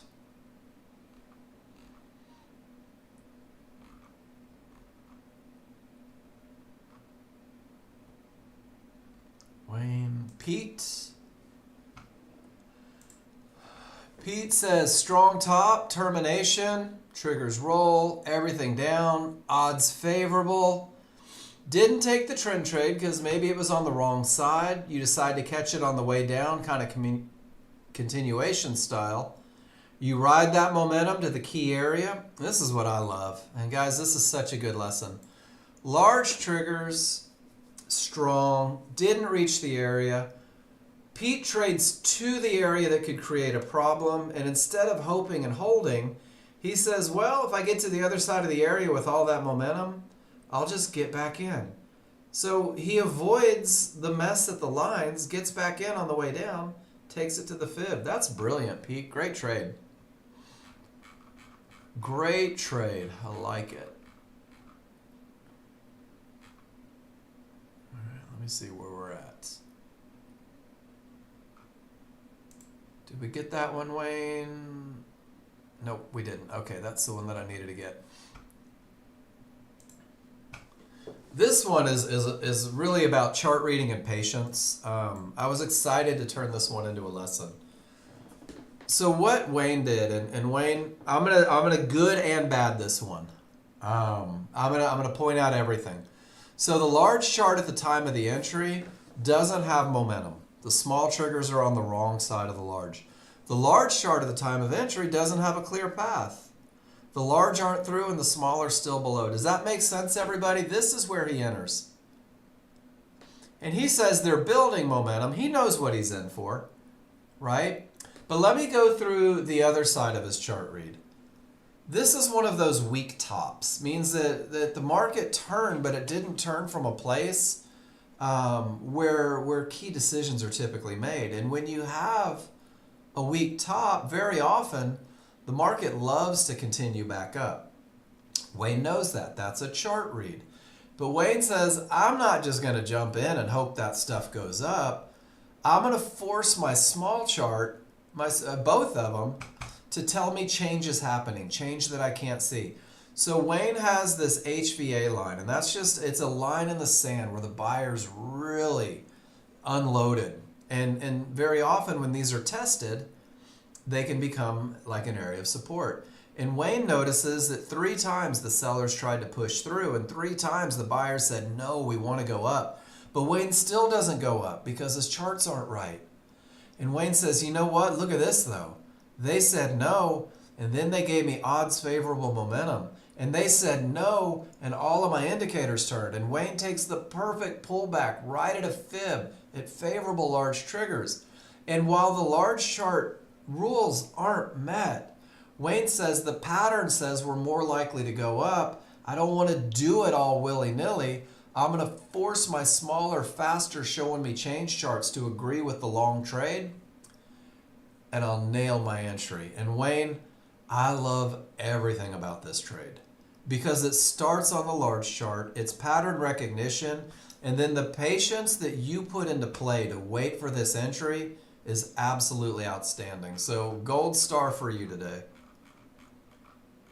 Nicely done.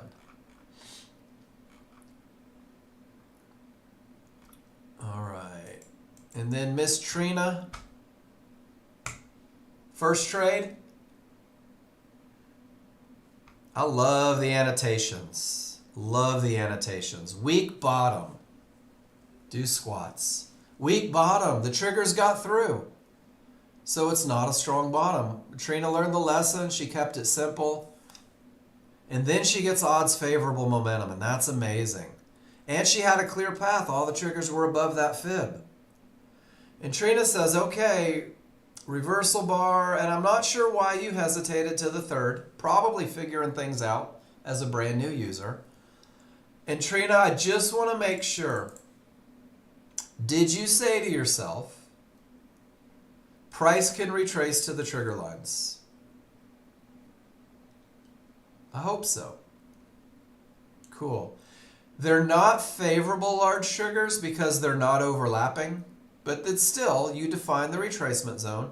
And then Trina, I'm assuming you said, I know that the price can go to the zone, but it's likely to bounce off an area. So you enter at the area in the retracement zone, the same way it's taught every day.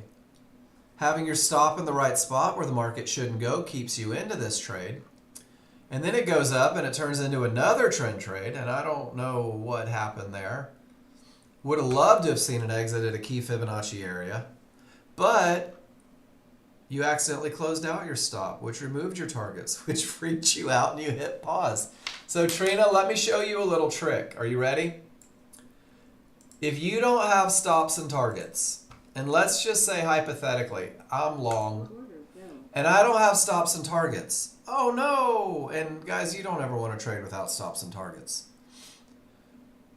I went long, which means I want the market to go up. So the opposite of buy is sell, which means I need to right click on my chart and I need to put a sell stop in. And now I'm protected. But I also need targets, so I need to right click on my chart and put a sell limit in. Because sell is the opposite of buy. And check it out, if it hits your target, get up here. The only thing that you have to remember is to cancel the other side. And this market's screaming, so it's tough. That's the NASDAQ. So guys, if you get into a trade and you don't have your stops and targets, set a limit order for your target, the opposite of what you've done, buys get sells, and then set a sell stop below, and just remember to cancel out the other side. And practice that a couple times on simulator. But Trina, great job. Welcome to Nexgen. A little bit of study and a few questions and you're already kind of crushing it here. Always fun to see. Wayne, I think we saw this one. Yeah, we did. I got out of order there for a second. And then another chili dog. Odds favorable. So guys, I'm going to talk you through the chili dog because new users, a lot of you are probably going to gravitate towards this one. When I said that you could create a plan capable of winning more than it loses, capable of being profitable, capable of being consistent with only momentum and clear path, this is what I'm referring to. Momentum on the large chart is mandatory. Getting all of your price bars away from the decision-making process, the point, is mandatory. So the back of the bar clears trouble, price is below, triggers are strong, and it's just a jump-in trade. And typically this is a trade where you typically stay in $100, $110 because momentum fades all the time. Wayne, it was late, he was sleepy. Wayne said, I know that this area can stop the market, but I'm going to hope it keeps going, right? Because it's the middle of the night, large charts cranking. And I want you to see what Wayne did, and his stop tells the story. When price got below everything and had the potential to continue down, Wayne said, you know what? I'll just put a stop on the other side. Oh, middle of the day?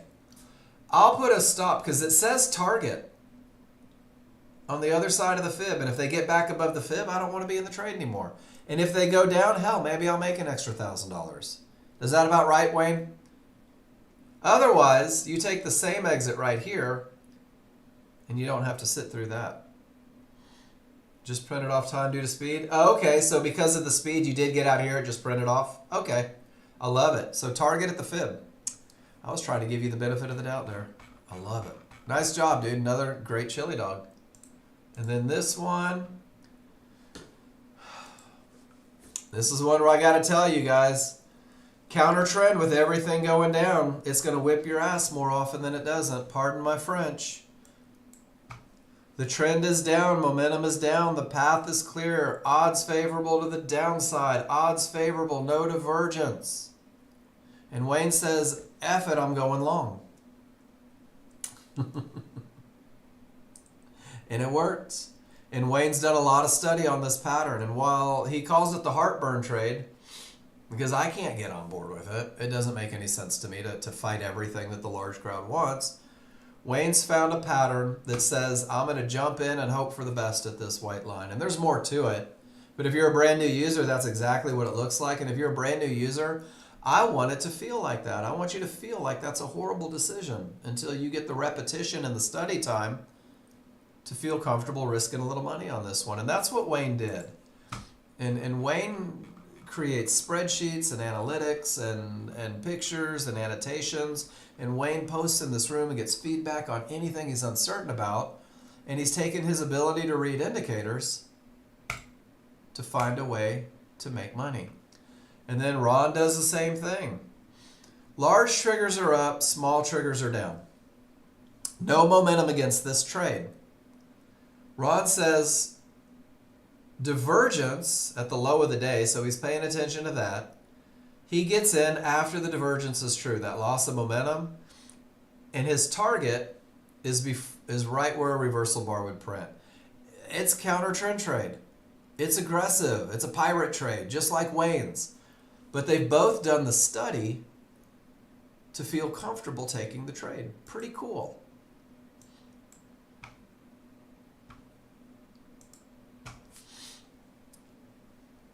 All right. Was this Cav? I think this was Cav.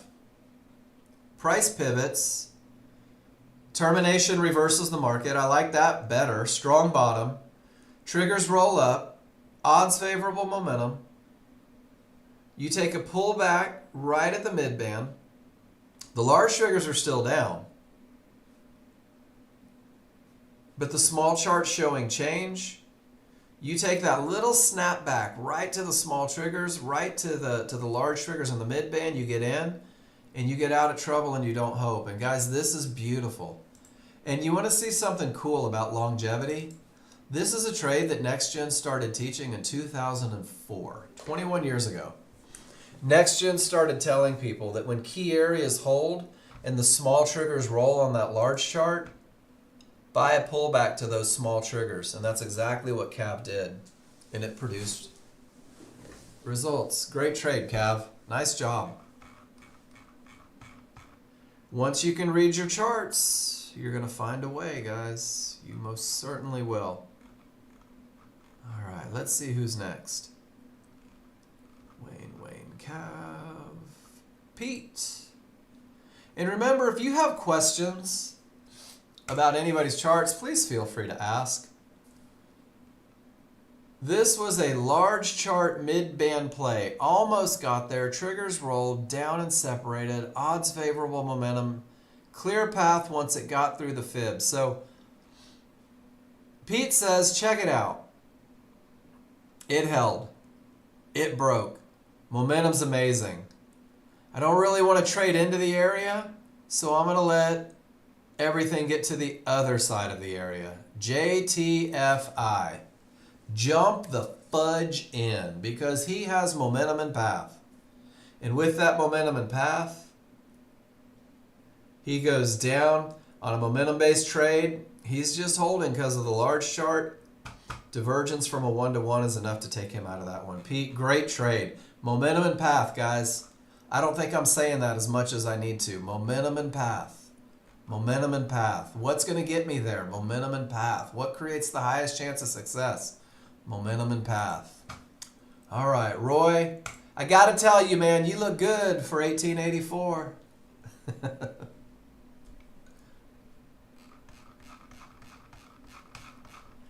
So, strong top in your opinion.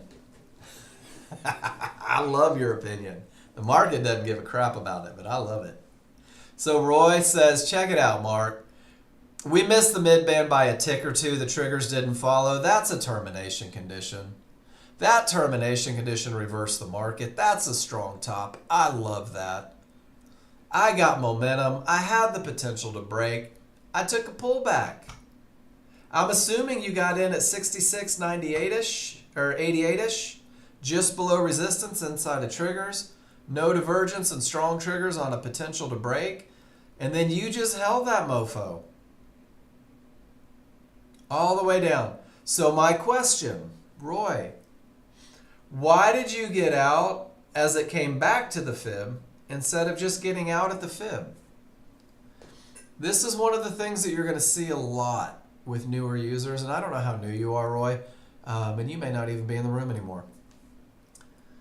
One of the great things about this software is that you understand where the market is likely to go. You know where it has the potential to bounce. And guys, if you're in at 88 and you're out at 58, that's a $300 trade. That's a $300 trade on a 2-lot. That's $600. I will, Junior. I do them in order. I'm excited about seeing your charts, but there's one thing I noticed. You're not telling me why. Why did you do what you did? So while I go through other people's charts, feel free to annotate that one. Every morning I tell you guys the most important thing you can do for your education is annotate a chart. Talk about the whys. Show me where you did it. Tell me why you did it. Otherwise, how are you going to repeat the good stuff and avoid the bad stuff? But I will get to it as soon as it's your turn, I promise. Good stuff, Roy. Wayne. Wayne says, check it out. When price reaches Fibonacci support and the large triggers are a full bar away, price is likely to close the gap back. He gets to the right side of the triggers. He gets to the right side of the triggers. And off he goes to close that gap. Wayne, perfect use of the pattern. And again, dude, your patience, I don't know if this is something that you're working on, but your patience on entries has gone up a lot. Because you used to jump in right here, and now you're getting to the good side, and now you're getting to the good side, and you're still making money. Great job, dude. I noticed that you're working on it, and I noticed that it's working for you. So a little positive reinforcement sometimes, right? All right, better dad. This is the one I loved. Odds favorable, clear path, perfect entry. Stop placed just outside the trigger lines. Why 2 ticks?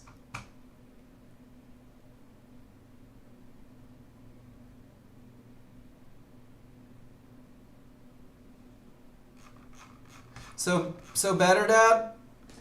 You are, Trina agrees. No, we don't need to guess. So check it out.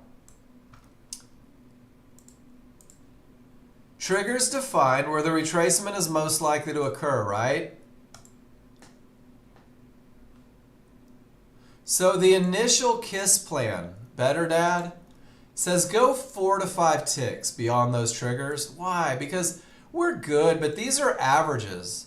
Wouldn't it stink to have it go 1 tick above that retracement zone and you get stopped out and then it rails down with all those large shard advantages? So we give it a little wiggle room. You got to be willing to do it. And if you think that the resistance is an area for concern, instead of putting your stop below the area of concern by price, doesn't it make sense to put it on the other side of the thing that could create a bounce? Does that make sense? Pretty cool, right? I love that. You took 1 contract off because you hit a target. You let it hit something solid. Beautiful. Absolutely nothing to lose. And then you close your position at support. Better, Dad, I love everything about the manage except the initial stop placement. But let me show you something cool. Once you get that reversal bar, yeah, I remember it. It's in my spreadsheet.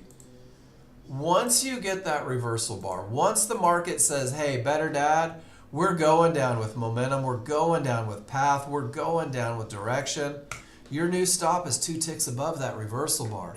You cut your exposure by like 70%. So be willing to take a hickey when it's perfect. Know that that reduced risk is coming if this one's going in the direction of the trade. Does that make sense? I love it. Your targets make sense. I don't know personally, and it doesn't matter what I would do, but if you were in at 94.5, I don't know that I would leave $340 to give back on that trade. That's a lot. What if this bounces and it goes up? And you just gave everything back that you just made. That's very counter to the idea that we can get paid, that the goal is to get paid, right? Remember that. Remember that you're trying to make money, not hit home runs. Because the guy that walks on and hits a home run every 20 at bats doesn't have a batting average that gets him into the majors. The guy that hits base hits 3-4 times out of every 10, that's the guy that gets millions. Ron, termination holds, but you don't fight it. I can't see the bottom here, but you let the large triggers roll. It provides you momentum. And Ron, this is Nexgen's momentum trade that they teach. Textbook. Termination, triggers roll, strong triggers, snap back to the 1-to-1, giddy up. Guys, this is the momentum trade that Nexgen teaches. There's rules for it. And Ron, who's the king of the chili dog, says, well, I can use a concept that I learned in the basics and turn it into money. And look where his exit is. Right at yellow 1-to-1s with all the triggers below it. Ron, you are my hero. Nice stuff. Wayne, let's see what Wayne did.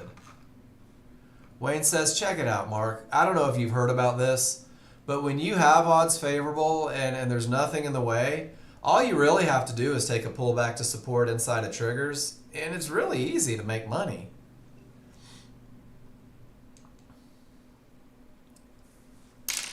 All right, you ready for a lesson?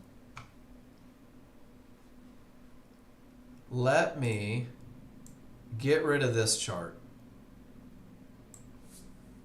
You with me, Wayne? Whoops. Get off of there. Oops. Get rid of that. Grab that. All right, I'm killing my snag. All right, so got paid at loss of momentum. Where is momentum defined, ladies and gentlemen? Large chart, right? I'm not beating up your management, Wayne. I'm showing an example for the rest of the people.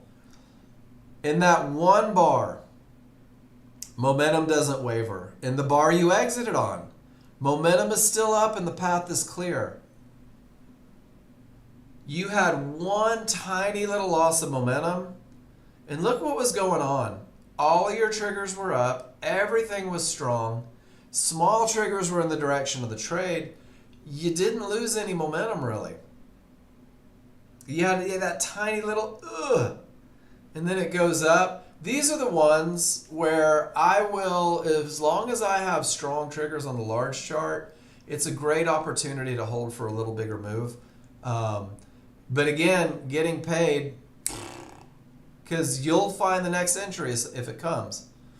So there's two schools of thought. There's the, my job is to get paid, here I go, I'll take $200 10 times a day and never work another day in my life. More time to race cars. Or, with this look, maybe I'll hold the second one longer. Neither is wrong. Neither is wrong. Oh, and you were short of the outer band. That's what you were saying too. And they made it. With the triggers up, they made it. So, just different ways to manage trades. Different ways to manage trades. I don't disagree with either, but anytime, he's right. Small chart had a loss of momentum. Large chart never said that things were slowing down. 90 on the second, it's great. Dude, 190 every day. But look at it here where the smalls return and start to work inside. Now that loss of momentum on the smaller chart, now it appears to become impactful. One divergence against this doesn't do much. Second divergence, as they start to weaken, that's where we see it. It could have been, and Wayne, I could have been an actor if I wasn't so damn ugly. So, woulda, coulda, shoulda. Woulda, coulda, shoulda.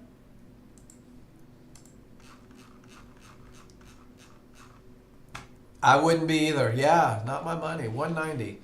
Hold on. Let's do something real quick. Guys, I was an English lit major. I suck at math.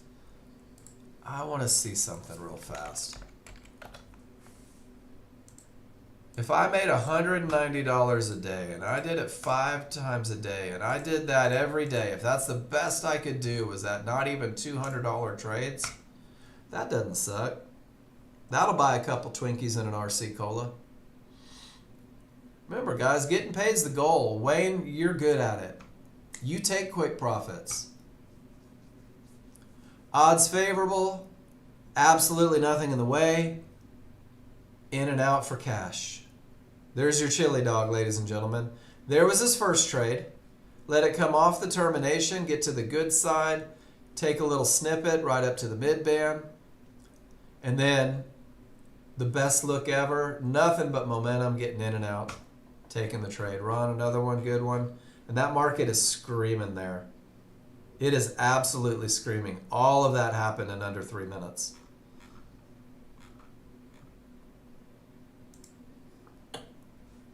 All right, Cav.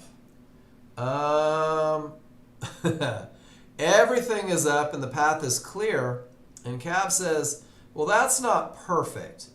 Let me get a little confirmation off of the mid-band, and I'll take a shot with everything up, every indicator up, and it worked out beautifully for you. Great trade, Cav. Just a trend trade from the wrong side of things, so you waited for confirmation. So you could force the market to go in the direction of your trade. I love that. It's not perfect. Let me force confirmation.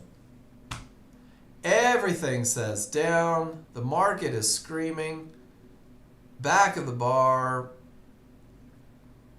But the mid-band isn't a termination condition here, Wayne. So you're good. Odds favorable everywhere. But you did let it clear the bouncy thing. So it's perfect, dude. Everything about this is perfect, Chili Dog. Nicely done.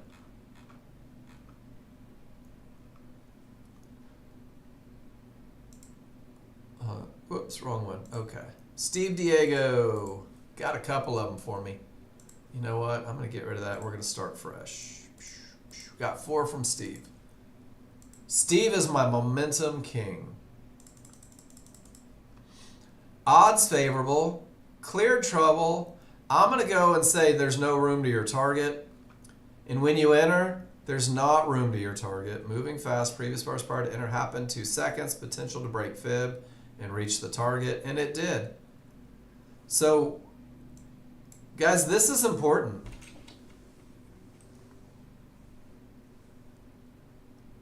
You can do anything you want, Wayne.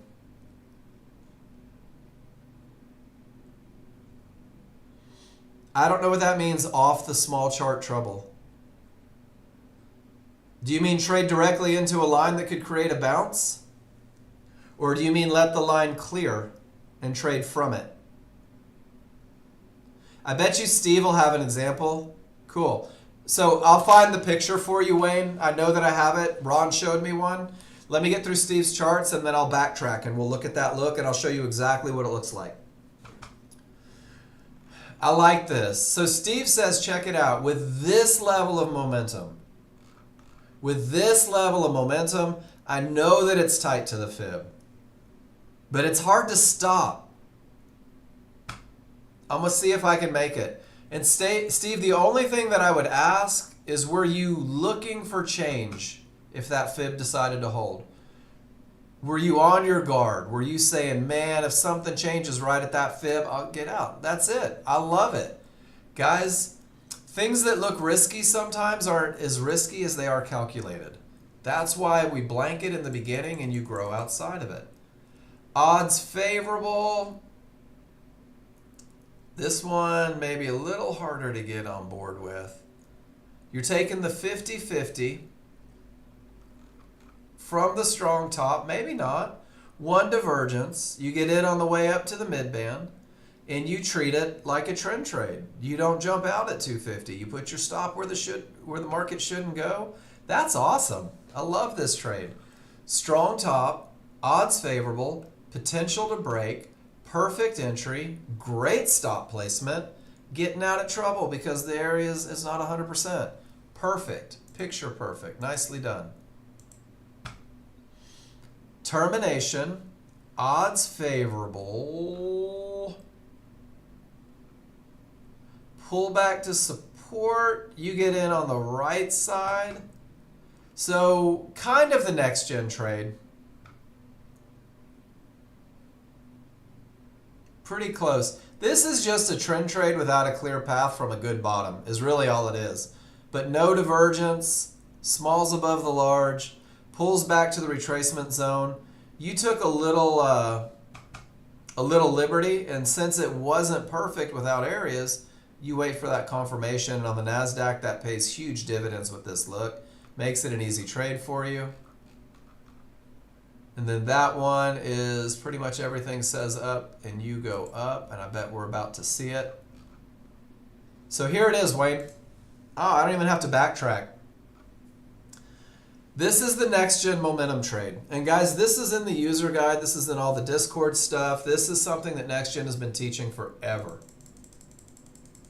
When you have all of the momentum and the potential to break on your large chart, letting the small triggers break through the Fibonacci area, whether it's a fib, a 1-to-1, and then buying that snap back to the area. And what you're doing is you're saying, with all of this momentum,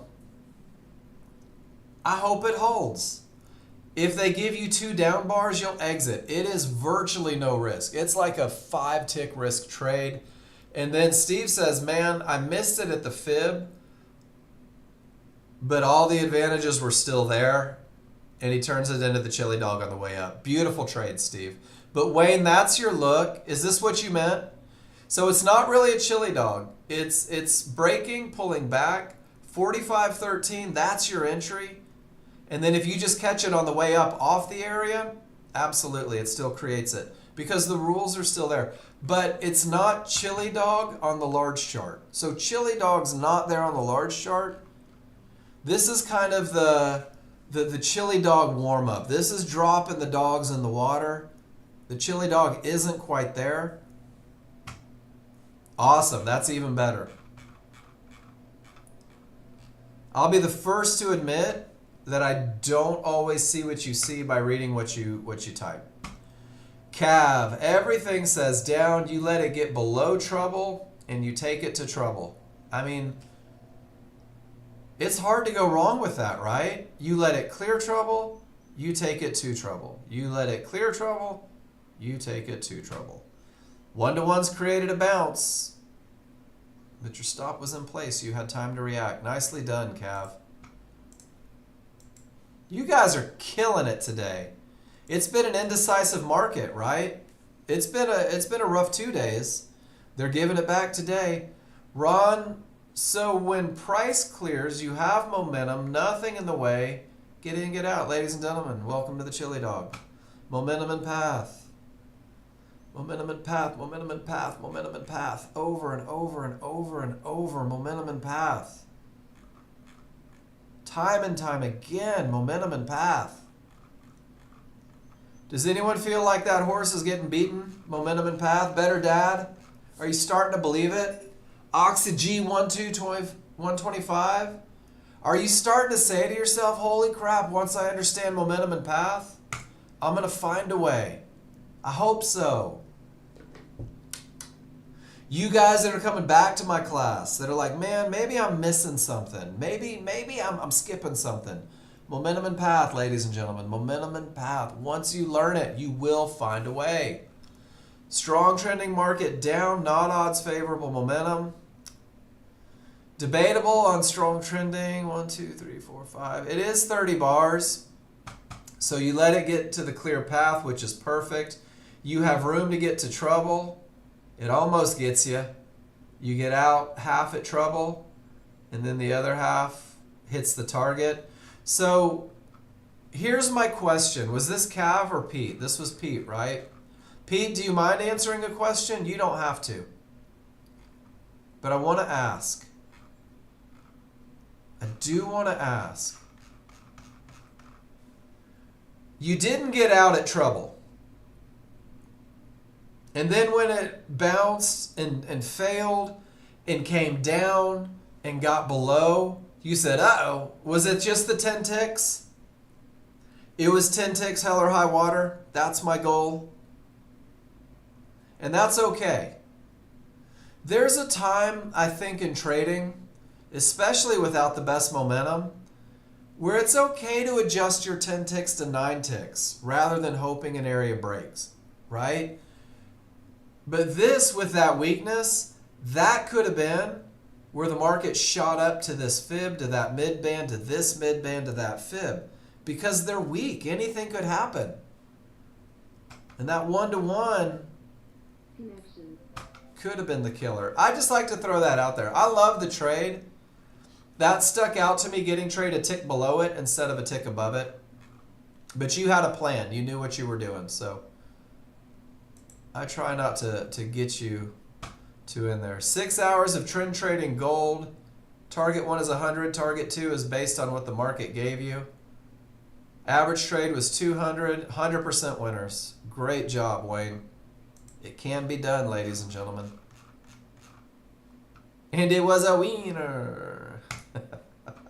You know I don't care though, right? I always feel bad when I say that. Guys, until you start sending me presents with the money you win, it's not the money I'm concerned about, it's the chart read. Now when I start getting checks, Pete, I'll root for winners a little more. Not a new user trade, not a strong bottom.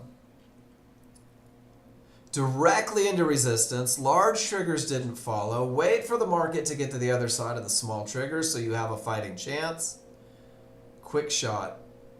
940 over daily goal, nicely done.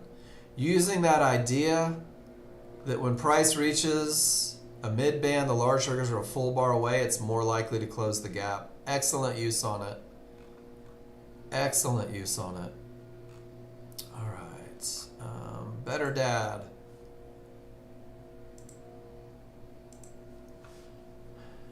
Ignore clicked wrong button. Termination, triggers roll, odds favorable. Not a clear path though. So better dad. Not a clear path. The large triggers haven't cleared the one-to-ones. Does that make sense? It's not price, it's triggers that tell the story. So this was potential to break. Can you give me a why? No divergence. And then entered near midband. All right, a little bit above.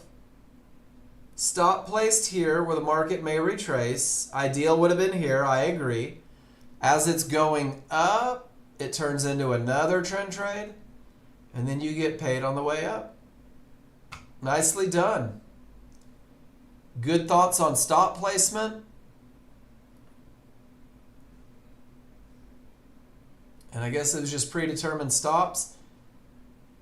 Maybe it couldn't because you would have been stopped. You would have been here, but it's just another trend trade. Great job getting paid, better dad. It's going to get easier every day.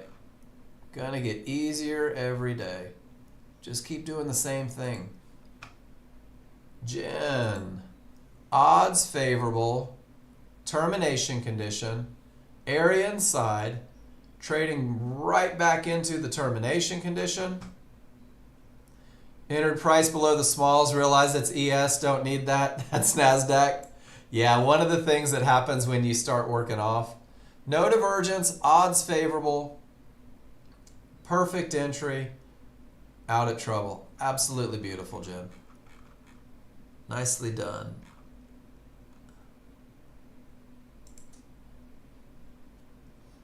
Steve Diego, strong bottom, odds favorable, potential to break, perfect trend trade, stop where the market shouldn't go, making money again, Steve. Consistent, over and over, consistent.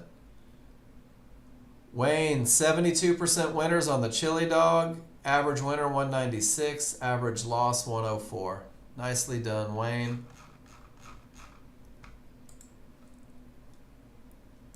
And then the picture. Let's say there was no large chart mid-band. Well, it wasn't a termination anyway. And the pullback did not make the small chart mid-band. Could you enter when the back of the bar clears trouble? You can do whatever you want. So, Wayne, check this out.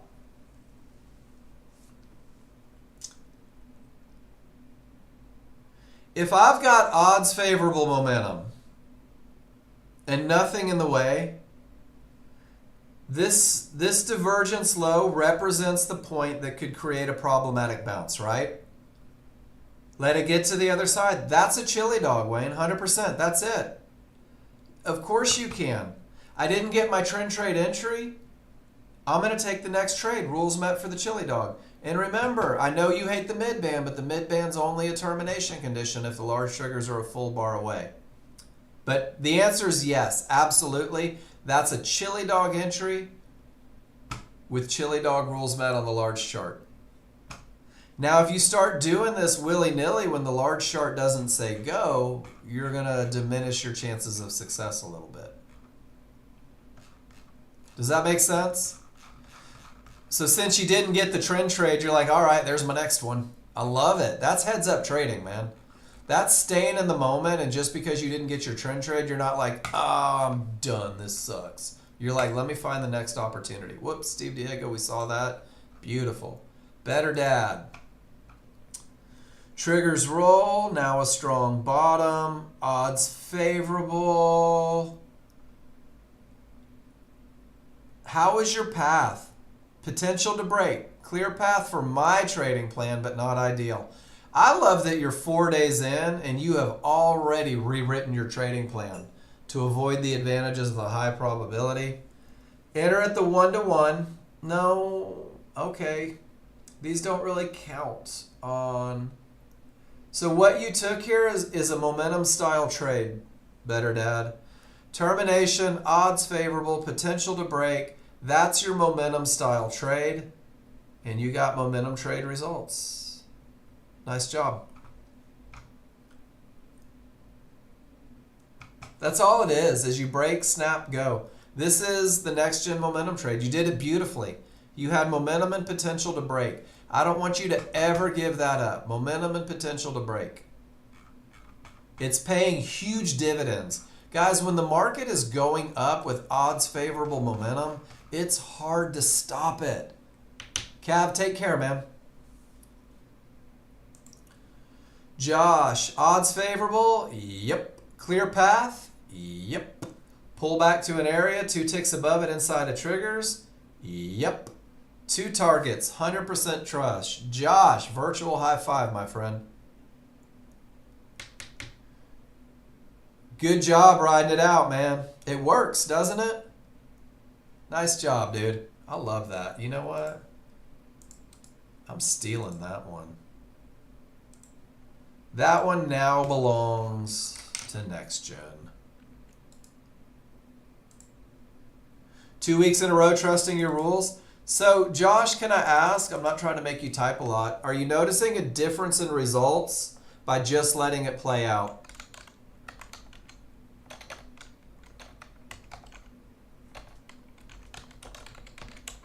Average a day is 400 per contract. I love it. I'm putting that one in there so you can go back and remind yourself if you ever get sideways. Great job, dude. $400 a day.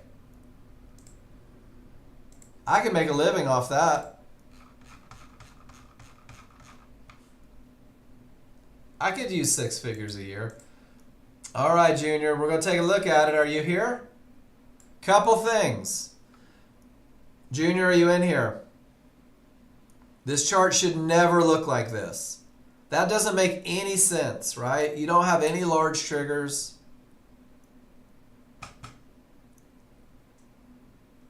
The small triggers are floating in space. There's no fibs. Something's not right with your software. That would be a trip to tech. On the other chart, is this a large chart or a small chart? I have no idea. I don't see synthetic triggers, so I have to believe this is a large chart. Okay. So you got in short with everything that's saying down, and then you gave it back when everything decided to say up, and then you went long with everything saying down and it stopped you out, and then you tried to go short with indecision and it doesn't look like it worked out. So, Junior, are you feeling secure today? You're okay if I say something? You said you couldn't find a clear path. I am going to say, no, it's okay. So do you want to know why? I can tell you why. We've never met. Because you don't know what a clear path is yet. Because that's a clear path. That's momentum. And that's the tail that was your entry. You're not stupid, brother. You're new. Nobody gets to talk shit about themselves in here. I'm the only one that gets to talk shit about you guys, and I'll never do it. You're just new, Junior, and that's okay. But you know what you haven't done yet? And this isn't just for you, this is for everybody. There's some things that are missing. So you haven't posted in my room and just talked about what you saw, right? You've never posted in my room and said, hey, Mark, this is what I see on the chart. So, Junior, imagine if you just went back. Whoops. I'm killing myself here. If you just went back and took a picture of the two charts that you need to take a picture of, large and small. So, Junior, do you recognize these as strong triggers, the separation between the small and the large? That's rule number one. And if you don't understand this rule, it's going to create challenges. All right. Do you recognize that as weak triggers, smalls inside of the large? Yes. So you're already a third of the way there. When smalls and large triggers get above the fib, that's your clear path, brother. And your path remains clear all the way up to the next area. So there was a huge clear path on this one. And you also have to recognize that the large triggers never broke, and this was only the potential to break. So there's some really basic concepts. But the problem is, and the challenge is, what does that mean? You only one-to-one? You need me only one-to-one? Just the two of us?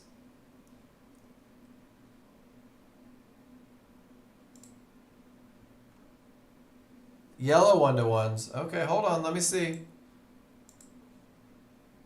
And the fib, right? No, you're okay. So this area right here,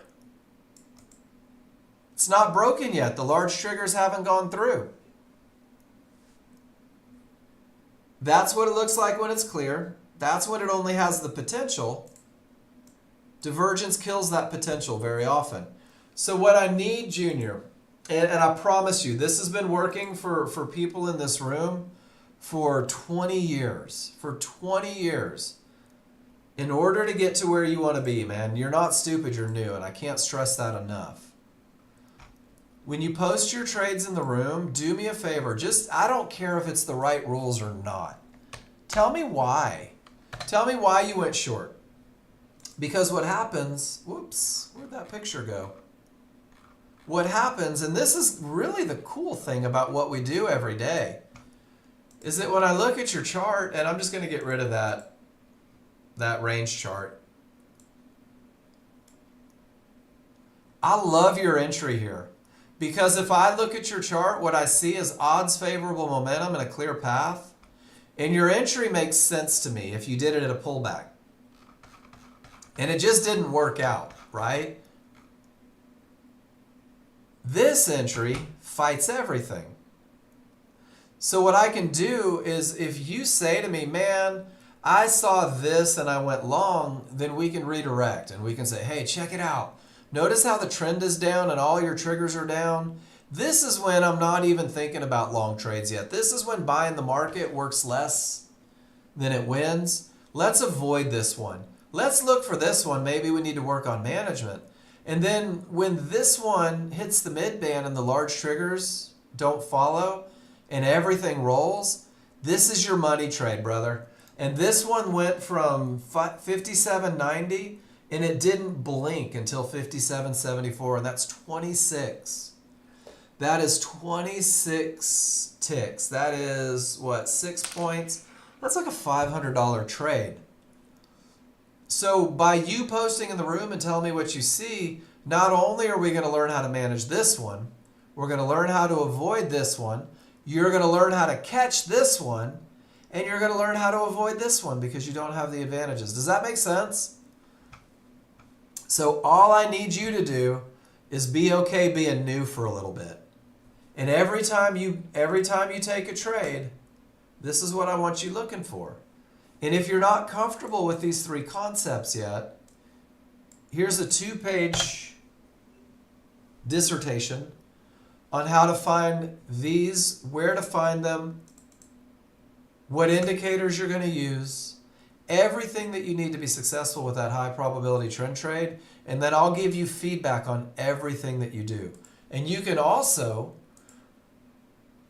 go to the Nexgen page, go to the live, and watch the first hour, and you can get the same hour on every one of these talking about those three concepts. So the fact that you're here is a win. Now let's get you participating, giving you the highest chance of success, giving you the best feedback, making sure that we can take everything that you see and make sure that you're seeing it correctly. Because when you show me momentum with the potential to break and the pullback to support inside of triggers, that's your pattern, brother. That's always your pattern. And Boaz says that was too fast. It went too quick for him. Boaz, I had the same thing today where I was like, there's my trade. And by the time I was there, it was gone. Great stuff. All right, so Junior, let's do it again, brother. Here's your large chart. Nope. You're going to love this. Looking for an entry. You're looking to sell the market. Right? Am I reading that right? Why? No worries, Better Dad. Why are you looking to sell the market in an uptrend?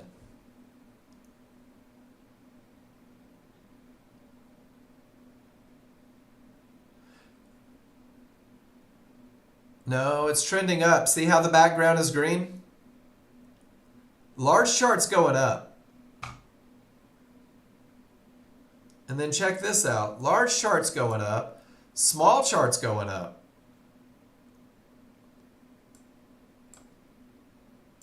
Okay, so this is good.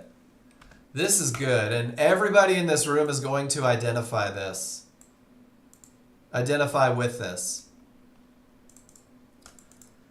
I've done this myself, which is why I recognize it.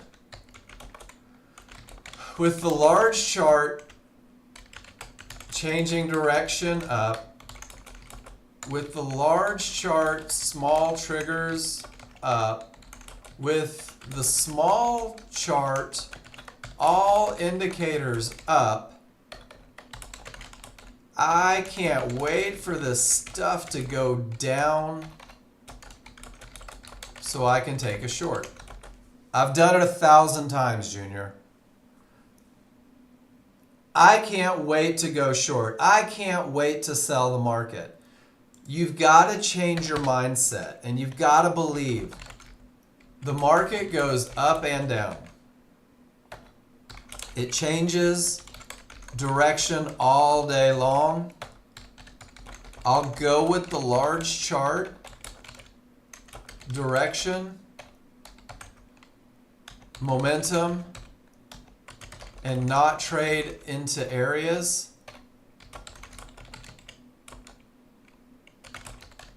And I'll leave my opinions and hopes and wishes on the sidelines. I'll just follow my indicators. And it takes a little bit to get to that point. It takes a little bit. Oh, absolutely I will.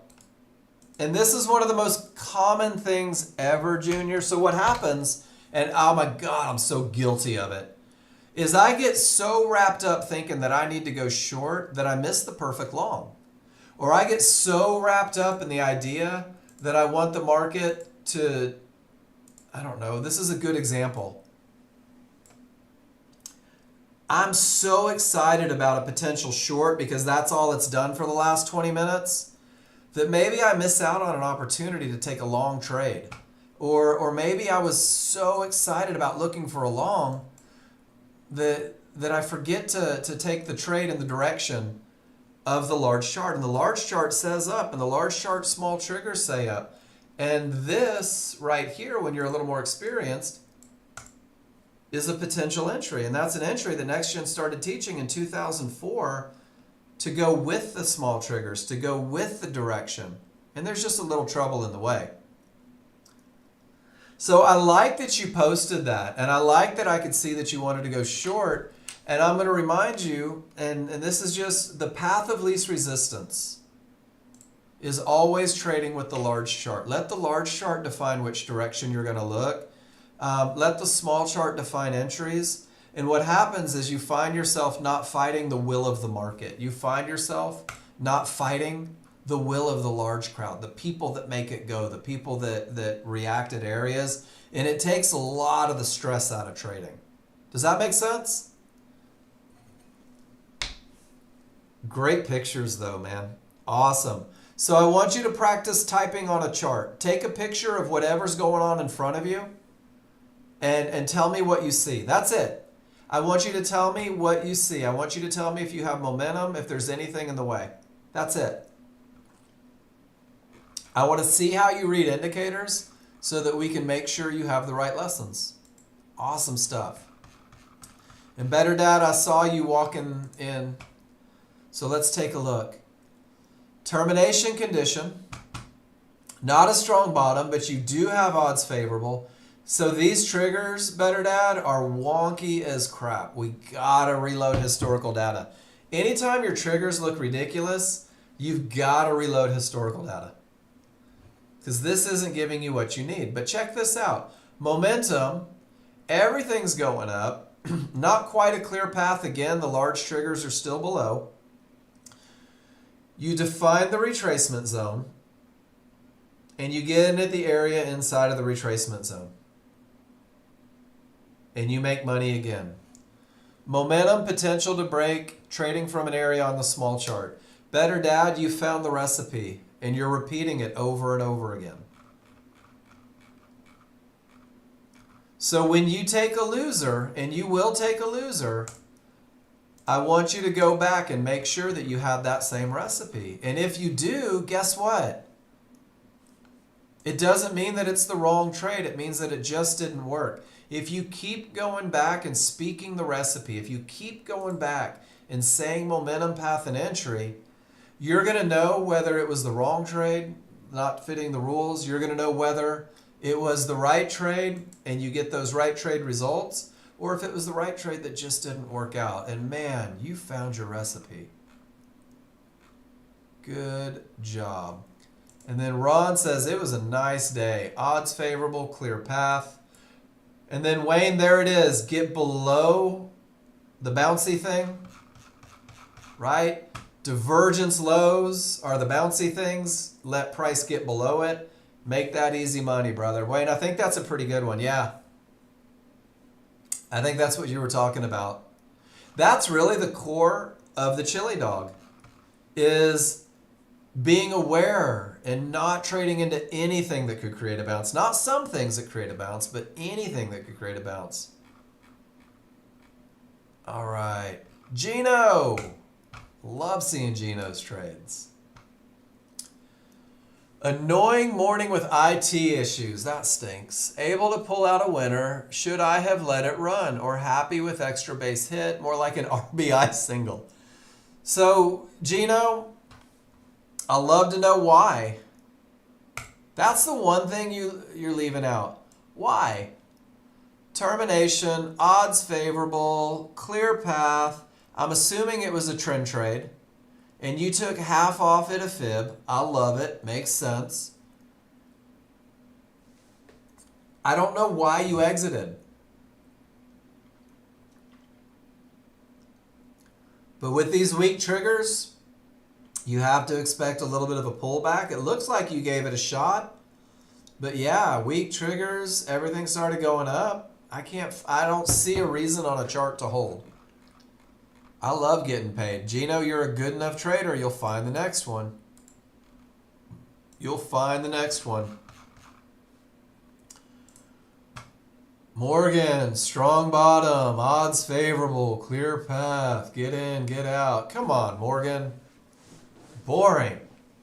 Who does that? Who lets momentum and path lead the way for easy, fast winners?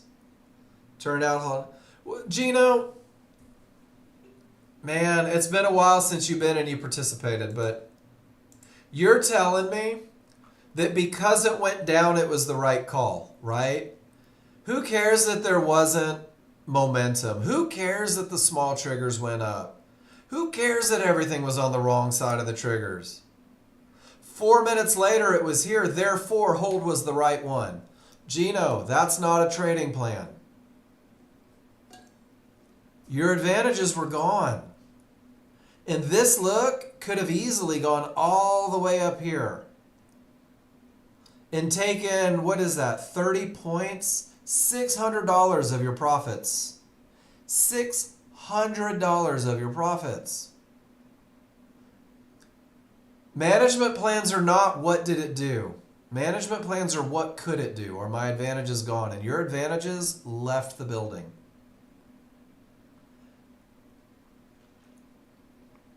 And when you guys play that game, well, hell, I should have held. Gino, why didn't you get in at the high tick?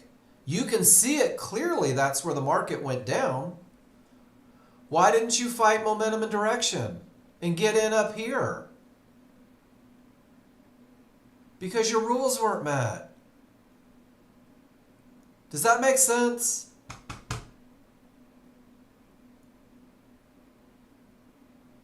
And I know you know better, but that's one of the things. Be okay to exit. Gino, you're a freaking rock star. You'll find the next trade. That was the I should have held because I had IT issues and I feel like I missed a lot this morning. But no, dude, your exit, brilliant. Makes sense. Creates longevity and puts money in the bank. Morgan, beautiful. All the momentum in the world, nothing in the way.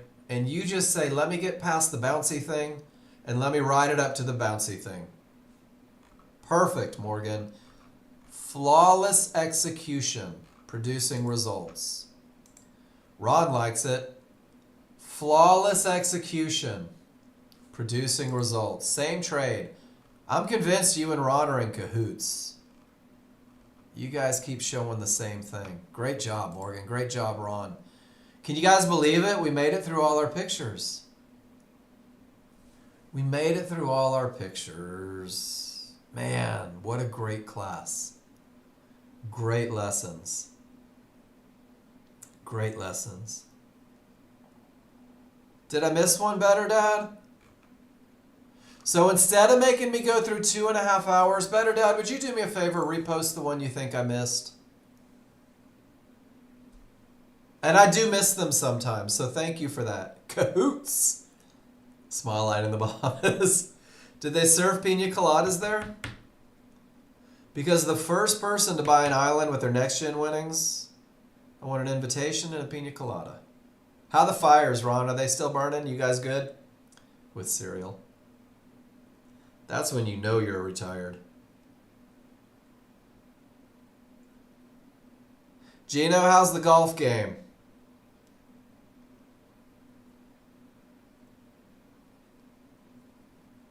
You guys are under snow. Probably not much of one right now, huh? Was just down in Cabo? Nice. Awesome. Never damaging a house or people. That's great. Thank you for that, Better Dad.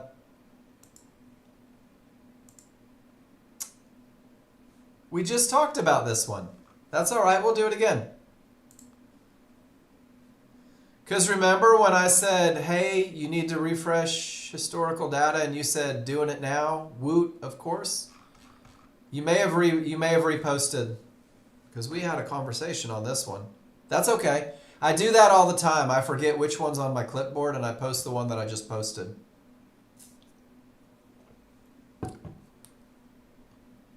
Gino, I finally fixed my direction.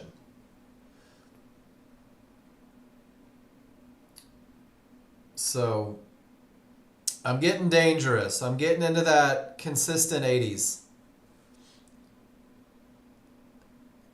You wanna see it? You'll get a kick out of this.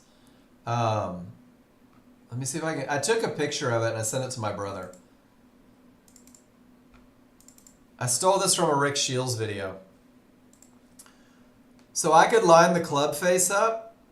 No, Better Dad, I didn't.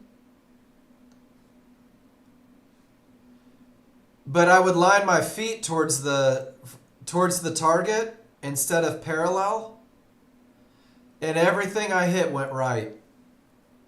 And once I did this, once I learned how to line these two up, once I learned the process, I started getting the results. It was pretty cool. It would push right all day. Once I corrected that, dude, changed my game. 100%. Better Dad, I'll scroll up and look. I'll click on the ones that we have for you. Hold on. I don't want you to miss out on anything. All right, that's the one that you just posted. And then we've got this one. That was your momentum trade. We talked about that one. I think this is it. Here we go. I always get there. And then Boaz, I got you in a second. Termination condition, triggers roll. Nope, we talked about this one. Ignore that one. Better Dad, I think I got them all.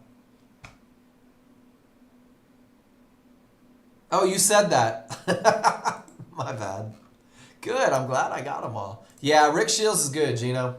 All right, Boaz. I already know what it's going to be. It's Boaz. It's going to be all the momentum in the world. We have the potential to break. I think maybe an opportunity there. So you already have the divergence. So it's not high probability. We're medium probability. Potential to break. You get in on the way down, and then divergence just ruins the party. So that happens sometimes. And Boaz, that is a rare instance where you take a hickey. One divergence from the strong top, I love it. Just a little late on it, and it doesn't give you much time to react when the second divergence prints. But you did react. You exited with the second divergence. Great trade. It just didn't work. Does that make sense? Guys, if I ever give feedback on a chart and you need more, let me know.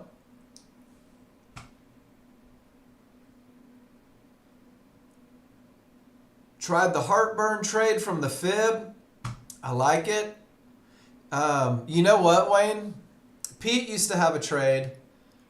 He called it, what was it? The HTF, the higher time frame, where when he hit the 21 fib, he would do the exact same thing. Yours corresponds with the outer band. And he would do the same thing. And you know it's not a home run. I love it. You manage it aggressively. Nice job. And then momentum, back of the bar clears, in and out for easy money. Great job. Great recovery, Wayne. I could get on board with that with virtually no risk all day long. Right at that fib, weakening triggers. I mean, outer band. Not fighting momentum anywhere, that makes sense to me. And it just didn't work. They wanted to go up. So you said, I'll go up with them. Great job.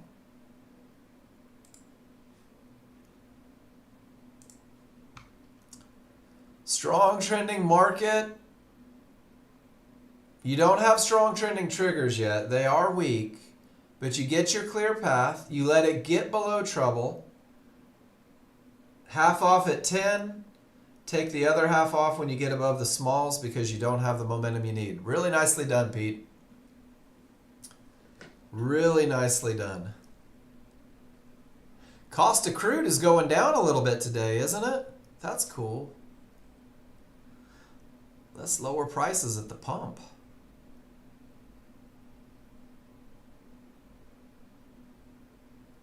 I don't keep up with news. I don't trade based on news. I did watch the speech last night, and I did hear that they're going to start drilling a lot more, relying on American oil, and that may be it. That might have been instant, huh? I don't know. I'm not trying to make it political. I'm just trying to think of cause and effect. Great trade, Pete. Wasn't that awesome? The kid got SS papers. Oh, Secret Service. Thought it was a Nazi joke. I was like, man, Ron. Yeah, wasn't that cool? His face. I might have welled up a little bit on that one. His face when they gave him that, the Secret Service, that was rad. And the West Point kid that got his acceptance, that was rad. And man, so the one thing I was looking for there, and I don't care where you are politically, when that kid got that paper and when that other kid got into West Point, everybody clapped. It was bipartisan. Yep, isn't that awesome? When the good stuff happened, everybody applauded, and I love that. That restores a little faith in humanity. All right, let's take a look at it. Termination condition, absolutely. Odds favorable momentum, absolutely. So, better dad, do you remember when I told you, oh, Steve, there were some of them that did. Trust me, I was looking for it. Maybe not every one of them.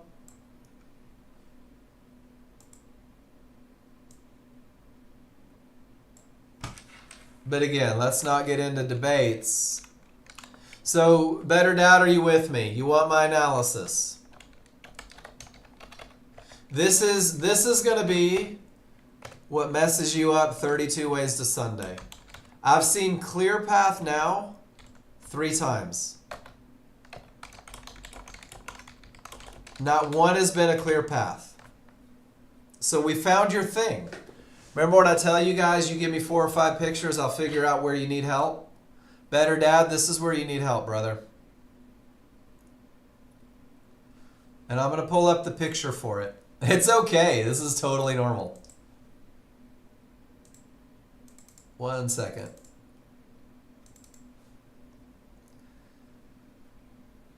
I know. This is why. And you're asking for help, and your annotations are beautiful. And then we'll go back to your entry. Don't worry. So there's 3 potential things that can happen every time you reach an area, guys. And the first one is always that it's a termination, right? And a termination means that you don't have a clear path, and it means that all of your triggers are above. So where you're being confused a little bit, where they're getting you better, Dad, is this look right here, where the small triggers break through. And let me say something before I get into this. Once price reaches the area, we're done with price. Price is irrelevant. Price has nothing to do with the trend trading. Does that make sense, everybody? Price sets off the decision making. Triggers will tell you whether or not the area is broken. So better dad, you're confusing number 2 and number 3 on your charts. And I think it's because you're looking at price bars getting through the area and you're not allowing the triggers to tell the story. So when the small triggers break through with all that momentum, but the large triggers are still above it, this is the potential to break.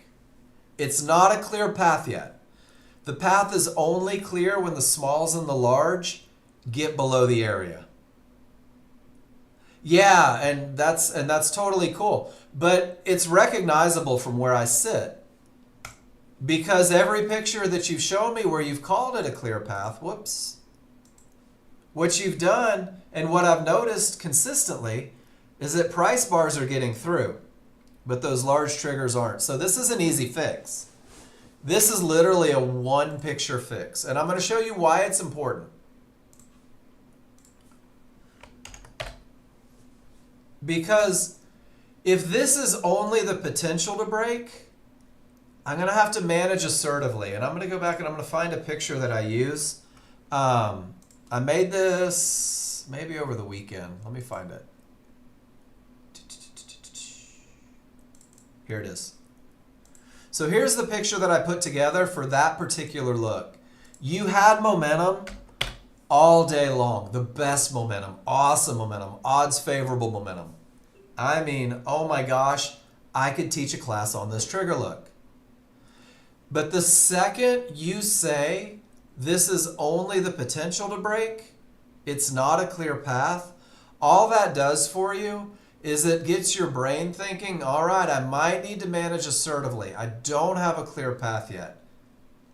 And if you're using those advantages and you're talking about it, you know that 33% of your advantages are already gone. Does that make sense? Are you following me so far? Which means that you're going to insist on momentum and you're going to demand the perfect entry area because you're not giving up 66% of your advantages, right? Who would? So let's go to your entry chart. Divergence is a loss of momentum. Does that make sense? Buyers said no. So I already don't have the clear path. There's strike one on the momentum. The trade's getting less profitable. If you had gotten in right at the area inside of triggers, you had room to get back to trouble. When that next divergence prints, and that's 3 divergences in the same price range, that's a get the hell out. That's your advantages gone. Not only is it a termination condition on the small chart, it's only potential to break. It's 3 losses of momentum. So I think if we change the verbiage and the recognition to where you get your management hat on, you won't hold quite as long. Does that make sense? And then can I tell you something? Your stop's in the right spot for a high probability trend trade. So let's celebrate a victory. You missed the GTFO. We usually do in the beginning because you start saying, oh, I hope it goes, I hope it goes, I hope it goes. Man, I hope it goes down. But if this were a high probability trend trade, your stop's in the perfect spot. 4 to 5 ticks beyond triggers. Not 2 ticks above divergence. 4 to 5 ticks above triggers. But check this out. You got a reversal bar. Your new stop could have been above that reversal bar. So better, Dad. Your entries are getting better and better. Your chart reads are getting better and better. And then I'm going to say, I know that you use the phrase, doesn't fit my plan. Until you really get good at executing your plan, whoops, sorry, wrong one. Until you get solid with your own management plan, and it's hard to get solid in the first week, the KISS plan gives you a pretty solid plan that's designed to get you paid and learn how to move stops. And the KISS plan would have had your risk 2 ticks above that reversal bar. And the KISS plan might have even gotten you $100 in the bank and to break even instead of taking a big loser. So I know that you've got a history, and I know that you've been a trader, and I know that you've got some ideas. But as you learn to execute Nexgen, it's all right to keep it a little more conservative while you're on that simulator. But keep posting. Does that help a little bit? I think this is the magic of what we do, is being able to see what you see, to talk about it, to fix any chart read that needs help, and then to offer a solution to circumvent it. Great job, Better Dad. Ron, Neato Day, kick Mario's butt. I love it. Wife's been busy. You smell chili cooking. Awesome. Guess where you're going. See you tomorrow, brother. Shut it down. Have a good one. I will see you tomorrow. Thanks for being here. Oh, man, it's already 11:52. Guys, when I talk about having a great class, when I talk about the classes that I think are like the most impactful, they're the ones where you guys keep me busy like this all day, where you guys share all of your charts, where you talk about everything that you see, where you give me the opportunity for lessons.